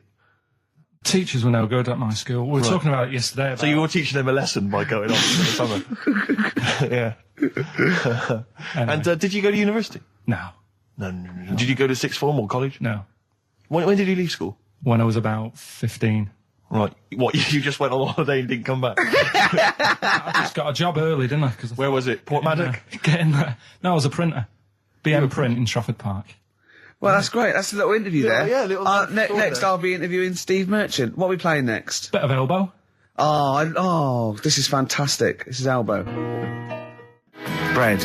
Make it with you. Great track, isn't it? It is a good track. You can't argue with that. I think Bread defy slightly my test, don't they? The ladies and gentlemen, please welcome to the stage. Because Bread is a pretty awful name, and yet obviously they were very successful. Oh, they're pretty big. I think yeah. You're not confusing it with the sitcom. I'm afraid with I often Joey. do. I always associate Right. the two, and that's never a good thing. Yeah.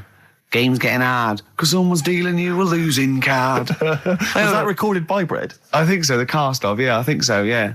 Right. Win it. So the game, yeah. Something like that. Yeah. Bread. Bread. I bet you love. Look at his face lighting up. Did you like Bread? You tell him an Aesop It was Oh, fable, he's not alright. interested. You sing the theme to Bread. Yeah, little manx like the scally sort of scouse Yeah, sort but of ways. Manx don't like the Scousers. Why not? Why can't they live Just don't. together? Why I can't they all tried. live together? I tried, and then when I went to where's that place? They have flies the size of you can't get them in a matchbox. Well, most newsagents don't put flies in matchboxes. What do you mean you can't get them in a matchbox? You mean buy them at a tobacconist? No. I remember being there and thinking, God, the flies are big here. What? I can't remember, but anyway, there was a Scouse bloke there. What, a country? Or Yeah, abroad. Right, okay. Flies are massive. And there was a Scouse bloke there, and I was quite happy to let things, we don't get on, but I was like, I'm on holiday, we're in the same town, let's get on. Yeah. And he couldn't stand me. Name was Alan. I think he lives in London now. Couldn't be doing with him. What did he do? He just was like, I bet you like Man United. And it's like, well, yeah. And it's like, they're rubbish. And going on about my town's dark. It's like, well, when did you go? If it was the winter, it would have been. Yeah. He's an idiot. Well, I'm glad you got off your chest. I've never seen Carl like this. He was annoyed there. I tell you, Alan, if you're listening, you Yeah, really get in wild touch, Carl. mate. You do not want to get on the wrong side of Really wind him Pilkington. up. Anyway, that's Because- pretty much it, isn't it, for this week? That's a lot. It is indeed. What's your song? Yeah, song for the ladies this week, taking on from your Bread, really. Same kind of low, acoustics kind of sound. It's Kings of Convenience, Toxic Girl, beautiful track. Just got time for this. Bye-bye. See you later. See you next time. Yeah. My favourite suede track of all time there. Well, that's nearly it, Carl. Right, what's your last room 101? Oh, God. It was holidays. Holidays. Well, You want to put holidays in room 101? people who are sort of annoying on holiday. Oh, yeah. Do you know when you go away? Oh, yeah. It's sort of touched on this before. Is this going to be the Scouse guy? Yeah. Go on. Oh, it's so long, though. I mean, it was a holiday when we went to Tunisia. And the Scouser pissed you off. Surprise, surprise. Yeah. Yeah. But the annoying thing was, when you go on it was a cheap holiday, and like the lesson here is, if you want a good holiday, you got to spend some money. Yeah. And we didn't on this one. We spent about, 400 quid for two of us for a month or something ridiculous. And we got there, and, you get to the hotel and you go, we have made a mistake. It's a ropey hotel. you know, you can tell like the blinds and stuff as you're walking, they're all dirty and stuff. And you think, well, let's make the most of it. You know, let's not get down about it. It's a holiday. It's for a rest. And you try and make the most of it. And we had to meet. Do you know, like you have one of those things where you get to your destination and the rep says, right, you know, go and unpack your bags and that. Go and sort yourself out in the room. And tomorrow morning we'll meet up at 10 o'clock. And I'll go through, you know, the best sort of place to go for camel rides and, you know, the best deals I can get you. That sort of thing. Can anyone here walk like an Egyptian? So she says, right, tomorrow morning, meet 10 o'clock in the discotheque. So we get up and we have breakfast, and it wasn't a good breakfast. The kitchen was, like, bit horrible. The food wasn't good. And it was run by sort of midgets. What do you mean it was run? Not there's anything wrong with that. There was little fellas running around, and the annoying thing was one of them sort of started to fancy my girlfriend. How did he manifest his affection for No, you're not saying there's anything wrong with midgets, though, are you? Just saying it was strange that there was... Yeah, but even midgets shouldn't be cutting in on Karl Pilkington's territory. I know. But it's also that thing of, you know, they've got little fingers. And it's sort of God, ruined. I'm so sorry. No, I'm not. It is a bit of a phobia of mine. Okay. Do you know what I mean? They are nice people and that. Sure. Oh, God. But the annoying thing is... So what was he doing then? How did he... I don't understand how he was chatting up your girlfriend. Was he crawling under the table so you couldn't see? He just kept... Whispering to her from underneath there. Stop it. Just sort of, you know... Wait, I don't want to get a complaint on our last show. There's not many midgets What's going to happen? Can we just finish this and start up again in a couple of months? Oh, yeah. So if you want to know more about the midget theme restaurant, then we'll talk you in 3 months. Yeah. It's just... It's just... No, that's fair enough, actually. Oh, You're yeah, absolutely right, sorry Karl. about That's this. your producer's Listen, head on. we'll see you in about a really... it's been a pleasure, truly, and thank you for everyone that wrote I've got you a couple letters. presents. Have you really? I've got you both a present, right? Oh. I got Ricky, do you know, like we've done fables and Yeah. stuff? Right? Yeah. This is like Mr. Ben.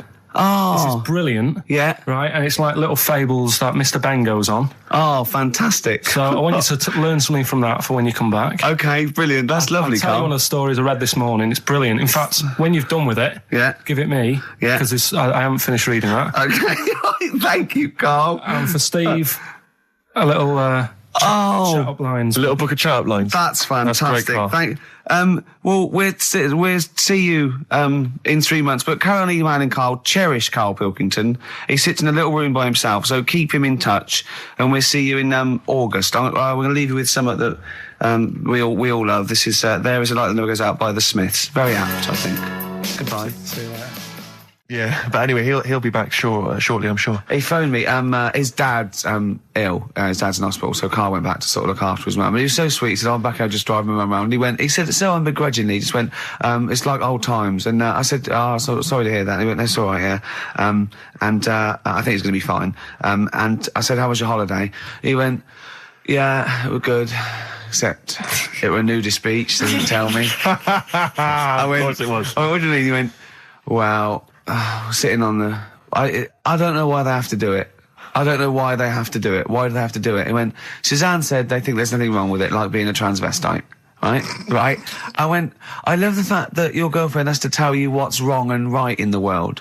And he went, "Well, we're walking along the beach, fella coming towards us with knob out." I went, "Oh, what's going on here?" Right? And he said, and because it wasn't all nude, he's walking round, he's stark naked, and he wants the freedom of that, but he's got a big rucksack on his back with his clothes on just to get changed. He went, "So what's the point in that?" Right? And I went, "He should just carry the book." He went, "What, and covered it up?" When he went, "Oh yeah, good idea." See? He went, "But I wasn't happy." He says, and that was the first day, so we didn't go there again. I just imagine his little face. Yeah, just going, "All right, gobsmacked. That's out, Yeah. that's out. What's that doing out? Why has he got his out?" I imagine Karl sort of dressed in a suit, in a sort of safari suit, done right up with a cravat. I'm not undressing. I don't want people seeing the flesh. That's for you, love, and no one else. But I love the fact that it's going, goes, "Karl, they don't think there's anything wrong with it. They're just happy that way." and he in his own mind just goes, "Like being a transvestite." He knows there's nothing wrong with that. I'm always a little bit suspect about people who like walking around nude. I all think the you meant time. transvestites. No, nudists. What? Hold on. Can you Well, if you wanna get me be a started on naked transvestite? What are you then? Yeah, I suppose you're a... When Eddie Izzard's naked, is he a naked transvestite? That's an 'Cause the interesting clue is- metaphysical question. Yeah. Yeah. On XFM 104.9. If you know the answer to that metaphysical question, or indeed any of the famous ones, if a tree falls in a forest and no one hears it, has it fallen over? Any of those? Excellent. Any of That's those. brilliant. Yeah, if you leave the room, Rick, what's the does sound? it get quieter? Yeah, what's the sound of one leg hopping? Exactly. What we got there, Claire? Do you want some music? Or Yeah, I'd love to hear a it. bit What you more got? chat? Yeah. I've got the Vines, actually. Oh, All play right. it, play it, play it. Nice. Strokes. Someday. I'm already annoyed. I've been I'm in here a bad 3 mood. minutes and I'm already annoyed. Yeah. I'll bring back Claire, I'll tell you. No, it's not his fault. It It's the whole is. place. The library's shite. I tried to get. Oh God! I had to go to Capital Library. Chill. Fancy that. I had to go to Capital Library to get a couple of records I wanted. Right? Place is falling apart. The email's not working. It's so shoddy. He's had 2 weeks off. I'm on holiday. I mean, they might as well bulldoze this, honestly, because for all the, you know. It is ludicrous. And we get paid peanuts. You get paid, do you? Oh, and it really annoys me to have to fight. Oh, anyway. Anyway, just calm down. 104.9, I'm Ricky Gervais, with me Steve Merchant and Karl Pilkington. Karl, you're back. All right. How was it? What, the holiday? Yeah. Well, it wasn't all fun, was it? Because my dad was in hospital. Oh, but he wasn't during the holiday. Not during the holiday, though, was he? You came back from holiday and then found that out, didn't you? Yeah, but it happened when I was on holiday. Did you know that, though, when you're on holiday? No, because I didn't take my phone with me. Well, that's the our weird question. thing is, Yeah. I got a feeling when I was sat there, because it normally happens. It wasn't the nudie speech, was it? When I first went away, You saw that old fellow with his packet out. when I went to Ibiza, right, I had a feeling, and I called home. My dad had punctured a lung. When And you this say you had time- a feeling, what do you mean a feeling? Just like, I should call home. There's something not right. But this That's a time, very I thought, specific feeling. How did that manifest itself? How did you get that? What kind of feeling? Is that tingling thing? I'm getting a bit of a lung feeling. Yeah. A bit of a dad lung feeling. That feels like a punctured lung. Hold on. anyway. But anyway, the holiday was good. We talked about it last week. Well, didn't we? let's probe Karl about his holiday, because, Okay. that's the sort of thing that audiences will stay tuned for, Rick, I'm pretty certain. Yeah, To find out about you know dating more things. about this radio business than me. You know, That's true you've enough. hooked them already. Indeed, yeah. Well, also, yeah. I'm thinking we've got nothing. Ever So, now. we may as well save that. No, I resent it. I used to put a lot of work in, but then I think of the money, which is, for me, pretty shoddy. Well, you know yeah, what I mean, you- I don't usually you get make out of an bed awful for lot of cash. Well, exactly, yeah. And, the whole thing is, the whole setup. It was raining today. I thought I should have a cabin. And then the sun came out, so I walked in again. Ah, dear. How are you? But I'll tell you what, I got a bit criticised last week as well that I only played ballads and same songs, so I'm going to rock out this week. Oh, lovely. I've been down to the Capital Library Right. to get some good tunes. And what about a little bit of AC/DC? Oh, took me all night long. Let's hear it. Well, that's cheered me up. In a better mood now? Yeah. Good. That's great. Should we rock out today? Yeah, well, Bit of yeah. Led Zeppelin, maybe Stones. Brilliant, yeah. Some other classics. No, Yeah. When are we going to talk about Karl? Have we run out of stuff already? Okay, already. let's go. Okay, now, yeah. So where did you go, Karl? What was the story? it was my birthday, right? Went home after working with you a couple of Saturdays ago, right?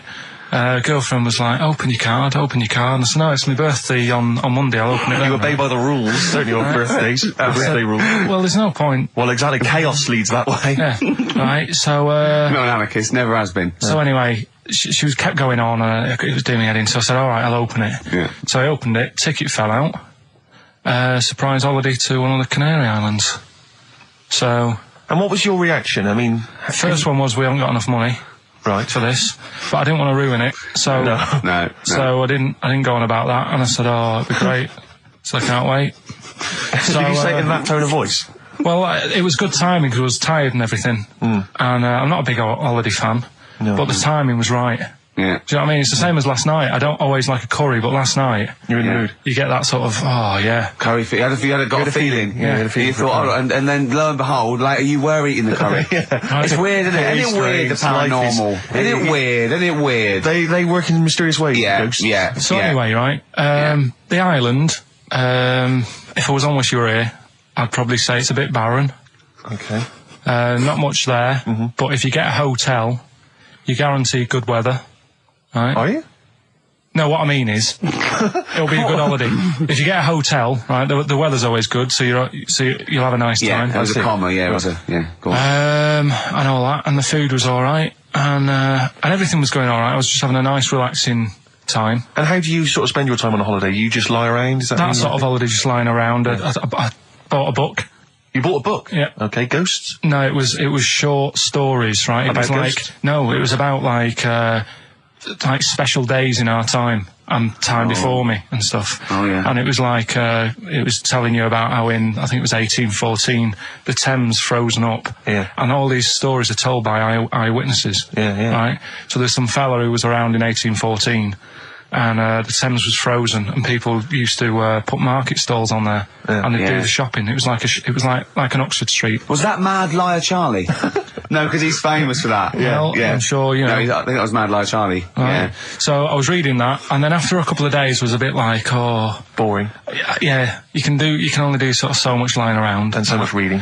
So Suzanne said, let's go on the beach, have a walk. You ain't gone on the beach? Where had you been up to this point then? In your room? No, just like round the pool, just relaxing and having a swim and that. Yeah. So she said, let's go on the beach. I said, all right then, yeah. So wandered down to the beach, and first impressions are, yeah, it's all right, it's clean. Your criteria is so basic, it's brilliant. Hotel, yes. Roof, good. Food, adequate. Beach, clean. Next. So I'm walking along, and everything's good, and, there's a woman feeding fish bread, which I thought that's different.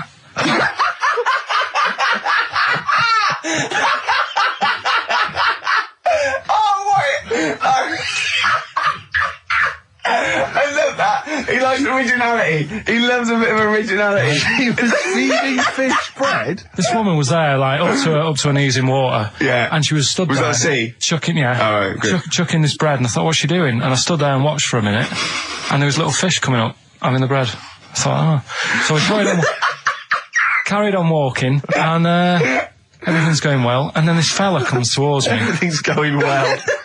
Yeah, that's I haven't fallen over. Clean feeding bread. 2 points for originality.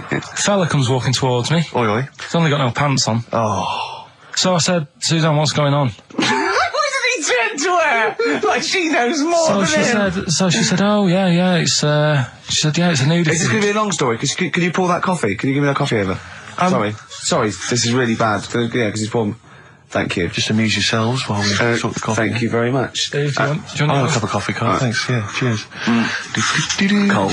Right, good. Okay. So, Great. Thank you. So she said, yeah, it's a nudist beach. So I said, well, why, what? I said, we're all it's all mixed up. Normally on a nudist beach, it's a nudist beach and you don't go wandering on there when you get your clothes on and that. So it annoyed me a bit, because there wasn't any signs. So this fella's getting closer. Well, the knob out was a sign. Yeah. Right, so he's getting closer. And he walked past me. It was an old fella. And he walked past and he had a hat on and a little pipe. And a big rucksack on his back. Right, so he got me thinking. Not strictly naked. I'm walking along and I'm thinking, right, why do people want to do this? So straight away, I wasn't on holiday anymore, because most of the time when I'm on holiday, I don't think about anything. Right? Your mind's a blank. I just switch off. Right? But all of a sudden, this has got in my head now, and I turn around to look at him, and check out his arse. And this bag, right, I swear, it was massive, right? What? You had a massive bag? The bag. His rucksack? His rucksack. Oh, right, okay.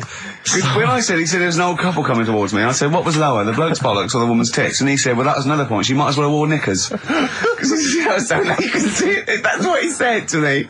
So you saw the bag? So it annoyed me, yeah, because the whole idea, innit, this is what I think, I mean, I might be wrong, right?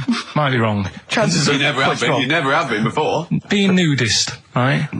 What's it all about? So I'll tell you, on that point, Carl, let's play a tune, let's come back and we'll discuss... What are you going to play? We'll discuss that very issue. We've got some ideas, we did chat about this last week, Carl, in your absence. Alright, well, we'll play the choral. Okay. It's a good one, this. Yeah. Coral, Dreaming of You, on XFM 104.9. I'm Ricky Gervais, with me Steve Merchant and Karl Pilkington. If you just joined us, Carl is walking down the beach, and a man has just passed him with his knob out. Yeah, his testicles out and his huge bag, apparently. Right. Now, we'll sum this up, quick, because we did talk about it last week. You did call me and tell me some of these things, and we sort of mentioned it last week, but you just want to say just give us your thoughts on nudity. Well, what I don't understand is, right, nudity, I thought it was all about, sort of being free. Yeah. natural, letting the breeze, you know, blow around you and that. That's all I can think of like the bonus of doing it. But you can get that by just having a pair of shorts on, right? Because I'm not one for getting my kit off. It's just something a bit weird about it, isn't it? Normally, if I go for a walk on the beach, I'll put a shirt on. Sure. But leave it unbuttoned. Yeah. Oh, right, yeah, tease the ladies, sure. Do you know what I mean? Yeah. But it just feels a bit weird. So it's best to cover your back anyway, because the sun and all good that. advice, yeah. But when I saw him, and I thought, well, right, is he doing it to sort of be free and be comfy and all that? And then I thought, but he's carrying a big bag, right? I've got a pair of shorts on, and I'm not looking at him thinking, I bet he's really comfy. Do you know what I mean? I wasn't going, I can't wait to get home and get my shorts off. They're really annoying me, these. So, and that's just it. I don't get what it's all about. Yeah. Sure. Yeah. Sure. Well, okay. Well, my advice to you is don't go to nudist beaches again. Well, I didn't go again. Do you play volleyball? Nope. Well, there's nothing in it for you, to be honest, Carl. Do you ever walk around the house nude? Not really. Only if, like, it's quickly to sort of jump out of bed and go and get a glass of orange. But I've got to be careful, because living on a high street, there's flats right across the way looking in. Yeah. And the thing is, it's all Chinese fella. There's a little exactly. And that was the other one. Is he the one? There's the old woman reading a book. Yeah, it could be dead for all we know. It hasn't moved. There's some bouncers, and some bouncers? I think so, yeah. Is that a euphemism? They're always... There's always... Her name's Carol.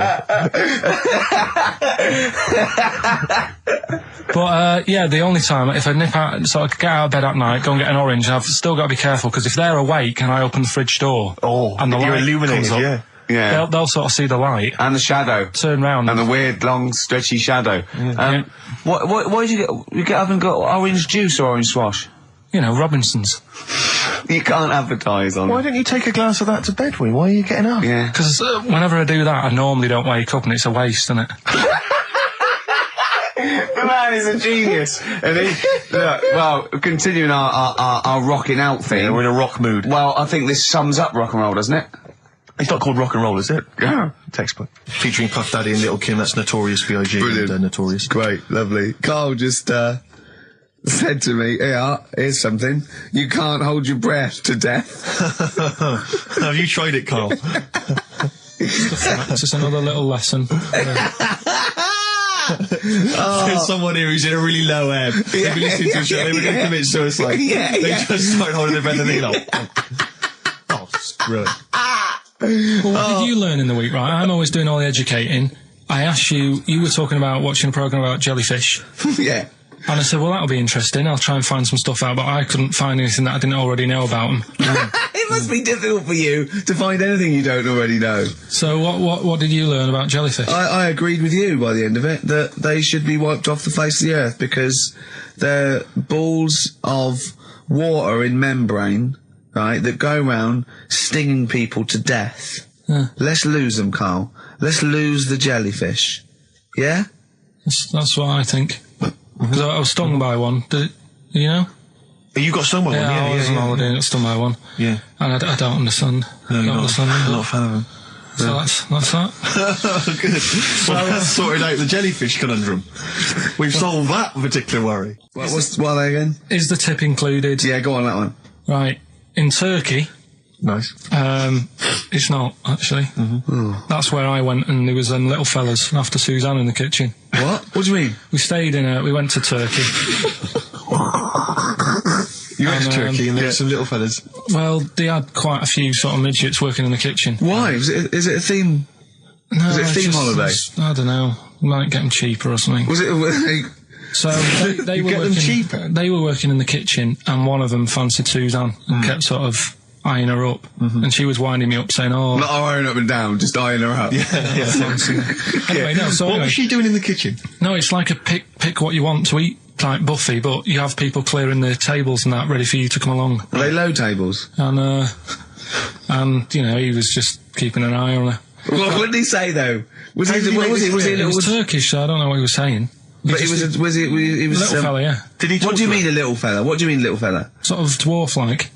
What do you mean dwarf-like? He had magic powers, or he was 4 foot? No, what do you mean, Carl? A little bloke, just like a normal bloke, but small. If you stood him in the desert, you wouldn't know. 30 feet hot and nothing thirsty. around Right, Carl. You should watch out for the monkeys. Yeah, underground. There's underground monkeys that Look, do you can't just say there was a little midget fella who was eyeing up my girlfriend and then leave it. What do you mean? What was happening? This is a story to us. This is much more interesting to us than, and she was deaf, right, and she hit her head. That's much more I don't interesting. understand how it manifested itself. Did he come over and say something? No, do you know when it's like girls know, don't they? When someone fancies them. What do you mean there was lots of them as well? Do then? they? That's worth knowing. Listen, right, go on, right. So you went into this holiday, yeah? Yeah, And wasn't you like went into the dining room or something? Yeah, downstairs. And in you the looked dining over- You thought, this is odd, there's no one serving. Yeah, and they go, Wait a minute. hold on, you looked down and there was a little waiter. There was loads of them running around busy. Why, though? Why did they It get was the... summer. What do you mean? Because it was There was loads of summer. them. They had more of them They on. come out in summer. They come out in summer. What do you mean they had more... What do you mean? Because it's busy, isn't it? Well, no, but they hibernate in the Why winter. were they all midgets? I don't know, maybe it doesn't heat stunt your growth or something. No! Well, they just happened to, maybe it was a thing that they did for tourists or something, I don't know. I just got on with my meal. It was a holiday, do you know what I mean? God. Right, So it's a midget serving. I'm not going to ask any questions. Right, okay, yeah. So they're all little fellas running around, and this one always was like, you know, oh, do you want a new serviette? You know what I mean? Going out of his way to sort of... for turning on the charm. Yeah, he was going out of his way. The others weren't. Right. I think what was happening is he'd been working with Santa all the winter. Yeah. This is sort of little summer break. This one He was hadn't seen your a girl. waiter, and so he was being polite to you. Maybe. But what did Suzanne say then? Well, she was using it to wind me up. What was she saying? Oh, he's... Oh, just like, you know, look He may be small, but he's well, built like a... Yeah, he's all man. so Were you jealous of a midget then? You were jealous of him? it is a bit annoying, isn't it? Why? It wouldn't bother me as much now, because I've been with her for ages. Right. But at the time, that might have been one of our first holidays, and it's like, you don't know, want to be what's going on? I've paid for this holiday. And then you get off with a midget? Yeah. Oh. So anyway, But it doesn't matter because you got chatted up by a bearded lady. So. yeah. tell you what, no, that's got nothing to do with that. What were you going to say? Right, What were you going to I say? was going to say the hotel was half board, and maybe. Oh, right. I thought you were going to say it's just one of her shortcomings. So listen, right? Play a record. Right. Badly drawn boy, born again. Right, just get this educating Ricky out of the way. So, Turkey, yeah. So what is this again? This is educating Ricky, is the tip included. Right. Apparently a fellow was on holiday in Turkey. He's just having a normal holiday. Weather's good. You know, he's having a good time. Waiters are all normal height. Yeah. He's having his meal. He hears a load of screaming going on in the kitchen. No. Has his girlfriend wandered in there? And they do, With a stepladder. the circumcised people in the kitchen, and apparently... What are you talking about? Whoa. Slow down. We were Sorry, sidetracked there for a minute. what are you talking about? I'm excited about two things at once here. One, they circumcised people in the kitchen. Two, I guessed it was someone losing the end of their knob. He did, yeah. I started thinking like Karl Pilkington. Extraordinary. That is amazing. Apparently it was going on. It wasn't just a one-off either. Well, when I say a one-off, I mean they did it more than once. Yeah. Right? And there was... it was there for a week, and apparently the first night it was quiet, and then the rest of the week, every day, it'd be like having his breakfast, or even his lunch, or even his tea. Yeah. Right? He'd be doing it all day. Oh. You'd be hearing Lunch and screams. breakfast, fair enough, really. Yeah, but Circumcision at tea time. Don't do that. And apparently it's a tradition over there. You can't even make a complaint about it. It's like, well, you should have found out before you come over. See, I can't believe this is true. Sorry, I'm a little I bit can't lost. believe this is He was in a true. restaurant, in a hotel, and there were people having circumcisions in the kitchen. Yeah. Is that right? I'm even worried that we're bordering on the racist here, suggesting that is tradition, that Turkish people cut the end of their cocks off in the kitchen Yeah. at meal times. I think you're wrong, Karl. This just sounds ludicrous, Carl. No, I don't think it happens everywhere. Right. I think this Just in Oh, particular this at this restaurant. hotel. certain places, Certain hotels. certain hotels. What, is it like 2-star? Yeah. Why did he go to the Foreskin Inn? It was his own fault, wasn't it? So that's Sorry, that's it, is it?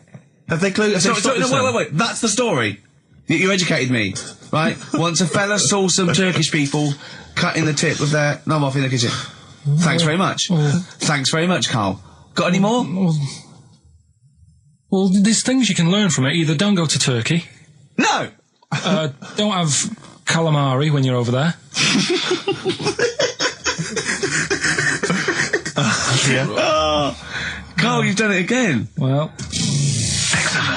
Karl is our sort of, I say producer, but he's the one that pressed the buttons because I was Dog's too. body. Yeah, but I mean, it was just because I was too big to run the desk. Yeah. Yeah, too like important, I used to have to do. Literally too big. You couldn't get behind it. Yeah, and then we discovered that, you know, he looked a bit like a boring sort of, alright, yeah, but then when we sort of, you know, poked him with a stick, he came up with, he doesn't realise, but some of I think, some of the funniest extraordinary things I've ever heard. Say hello, Karl. all right. Yeah. Well, classics, I think, so far, that have gone straight to the list include, have you ever used a Y front correctly? Yeah. Brilliant. You never see an old person Eating a Twix. eating a Twix. These are sort of things. He's back on his campaign to get rid of jellyfish. Why is that, Karl? Oh, did you see the paper yesterday? Go on. There's a jellyfish, right? It's about 15 foot long, about 5 foot wide, and there's a fella swimming next to it, and the paper's going, oh, look at this we've found, there's loads of them in Japan. Yeah. And it's because the water's getting hot, so it's making jellyfish really big. Oh dear. How's the campaign going to get jellyfish get rid of them? What was your point about jellyfish? They don't do anything. There's no point. They get in the way. Jellyfish, yeah. It ruined me holiday, because I got stung by one. Yeah. But you think the same thing about Liverpudlians, and we can't just go around, wiping out things that ruin your let's holiday. do the jellyfish first, and then we'll move on to the Scousers. Yeah. But, Yeah. Beautiful day. You too, to kick off the show, Steve. Absolutely. The Ricky Gervais Show with Steve Merchant. Hello there. And Claire Sturgis. Hello, Indeed. boys.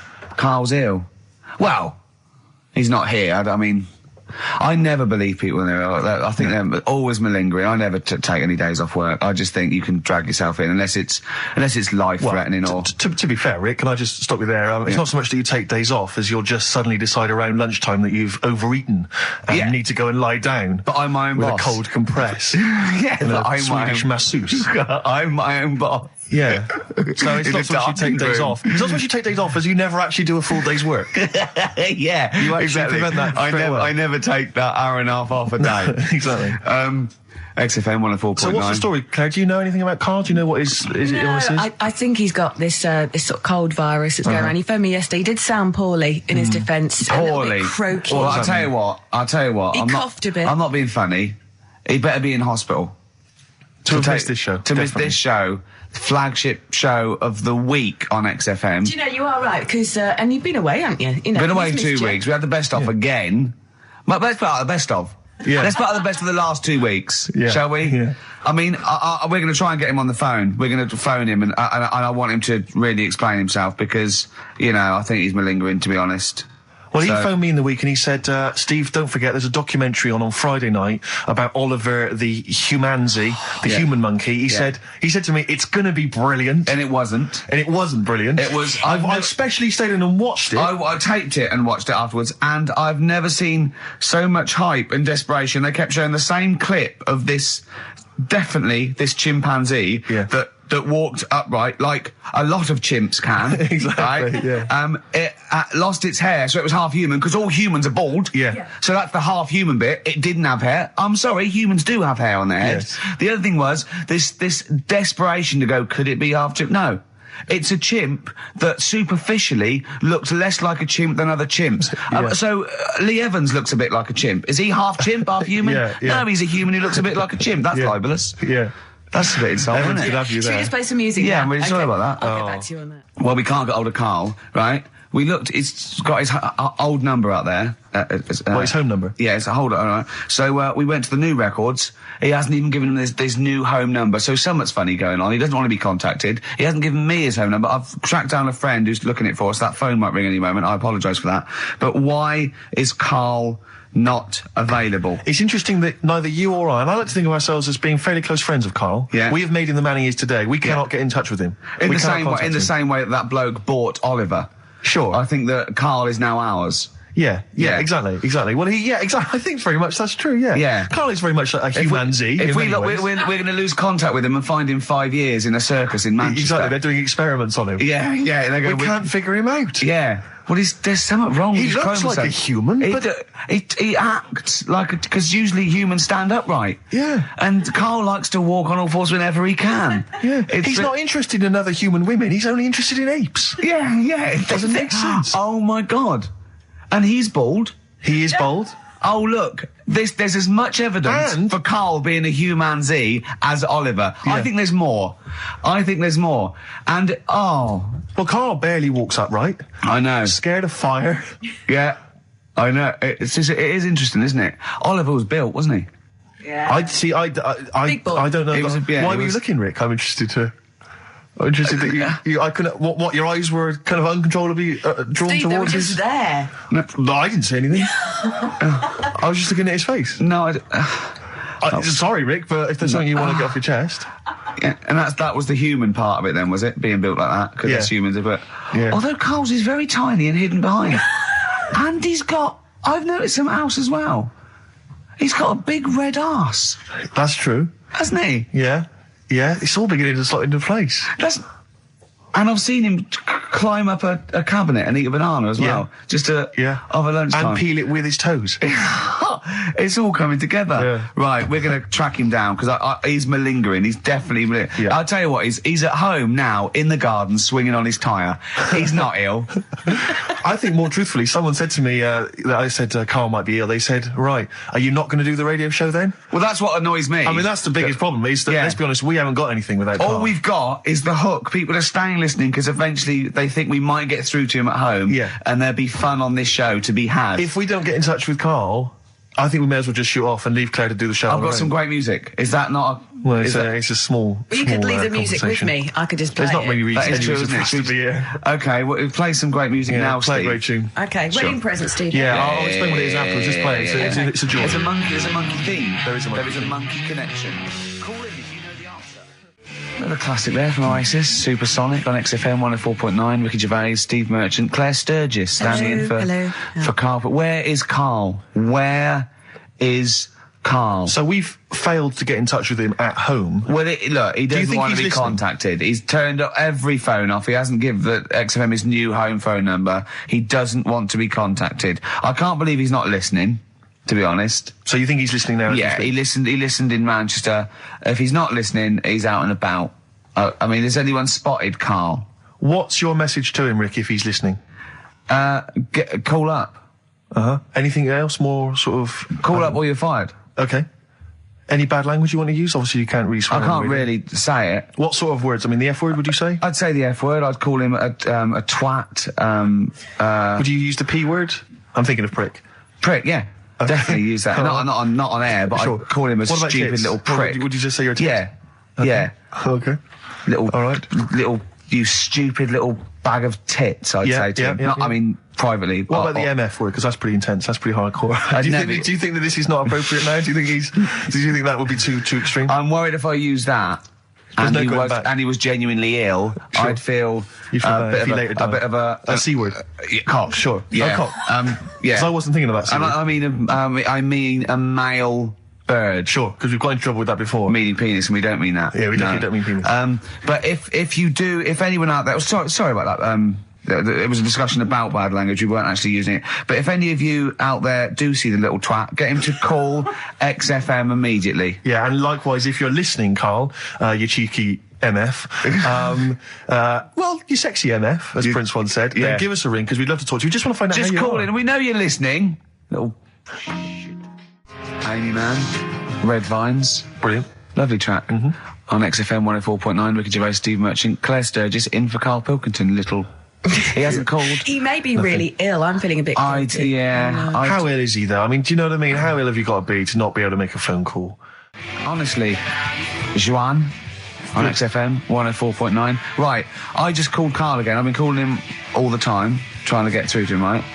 He's changed his message, so he is listening, and I've got proof. So can you just call the number, Claire? Yeah. Right, call this number. Now listen to this. This is really annoying. We should tell you now that this is not an amusing sketch or setup. No. What's happening there, Claire? Not quite happening for you? No, it's all right. We'll try that again. Try that again, Claire. Yeah. I'm livid now. I'm genuinely annoyed because you'll see, when you hear the message, you'll realise why. Right. Okay, right. Let's try again. I don't know who he thinks he is now. I'm beginning to wonder if his minor celebrity is going to his head. All this nice write-up in Heat magazine. Yeah. It's changed him. Richard Anderson, incidentally, has emailed in. Go on. Dickers Anderson. It's not happening, is it, there? Claire? Is it? Why not? Because I'm a bit stupid. Why Because can't... I can't work it out, can I? Can't figure it out. How would you call someone normally? Well, normally I just pick up the phone and dial it. Sure. No, I And don't then mean... get- you No, know. I mean... But it's like I have a problem getting it through the desk. I tell you what, can I play an ad break and practice? Pretend this didn't happen and then You come know, back in a to weird you. way, it's like Carl's having still Carl. here. It's like having Carl. Play the ads. I'll get back to you. Bit of Snoop. Never... And when did a bit of Snoop ever hurt anyone, Steve? Absolutely. Never, I don't think. Okay. Carl's away. He pulled the wool over Claire's eyes. There's a few people out there that believed he was ill. I knew he wasn't. In fact, at one point I thought, maybe he is ill. His message on his answer machine has changed in the last 5 minutes, and listen to it, and this is evidence that he's not ill. Right. Okay, Don't here we like go that. then. Yeah. Who don't read out? Anderson, Richard Anderson, I should just say, has got in touch. Okay. Here we go. Hold on. Oh, Claire. No, I can do it. Just tell All me right. Anderson. This is ludicrous, yeah. Sorry I'm not in today, but not well on that. No more Rockbusters. I think that's what's affected me. It's got me down a bit. So he's joking. Yeah. The doctor said I'll be back swinging on my tyre in no time. So See you later. he was listening. He's clearly listening. So he was listening because we said about swinging on We the received a side. message. At any time. Right. Carl, call me. In fact, I'll tell you what, we'll play a little game. Carl would appreciate this. Call me, Carl, or I'm going to give out your number. What's the first 5 or 6 digits, Claire? Well, it's 07968. 07968. Okay. Phone now, Carl. Start calling now. Right, give the next number, Claire. You said You said give the next number. 1. Make One. note of this, because Okay. if you want to call Carl yourself... 07968, and the first number to be given out is 1. He's not ill. How do you feel now, Claire? Because he's made a fool of you, because you believed I mean, him. I actually He's felt made a really monkey out of sorry you. for him Yeah. last night. But now, passed out, I feel a little bit let down. Right, okay, so we give a number out every 5 minutes until Carl calls, because we know he's listening now. He's taking the piss. He's not ill, obviously, you can hear that. That was as long as a link, so he could have been here. He could definitely call. Are we leaving this message? Is this a message we're still leaving on his phone? Yeah. We're still leaving it. Good. Yeah. Good, yeah. Why don't we leave the rest of the show on his phone? Yeah, As a yeah, message. leave it up. He's got to yeah. listen through it all so he can delete it. Yeah, exactly. And the other thing, of course, is that he's not going to get paid for this. No. So he's thrown away 80 quid. That's £80. Right? Now, in Manchester, that's a week's wages. So Easily. he's obviously been spoilt. For all his mank charm, he's down here, he's living the life of He Riley. thinks 80 quid's nothing. He thinks 80 quid's nothing Up there, already. you could be buying you could buy yourself your own horse. Yeah. You yeah. could probably get yourself a deposit on a flat. I'd have thought so. Up I'd there, have thought so, easily. yeah. And so, or sun lamps because it's always dark. Yeah. He could go mental up there. Now, Dog piece of string. So what's the first few digits we've given out? 07968. Yeah, That's and the then code. and then we've got 1. Okay, we give out a Another number of Carl's phone number digits. So take that down because we love calling him. Should we have a little bit of feed or Let something? me just tell you what Dick has said. Yeah. He said, Richard Anderson, he also said, P.S. the show's still rubbish without Carl. Still rubbish without Carl. Now, is that a compliment? It's still rubbish without Carl, which suggests he thought it might be better without Carl. No, I think he means it's equally rubbish. Right. Brilliant. Nothing Thanks. changes. Thanks, Dickers. Yeah, he's Good nothing on if Dick not Meister.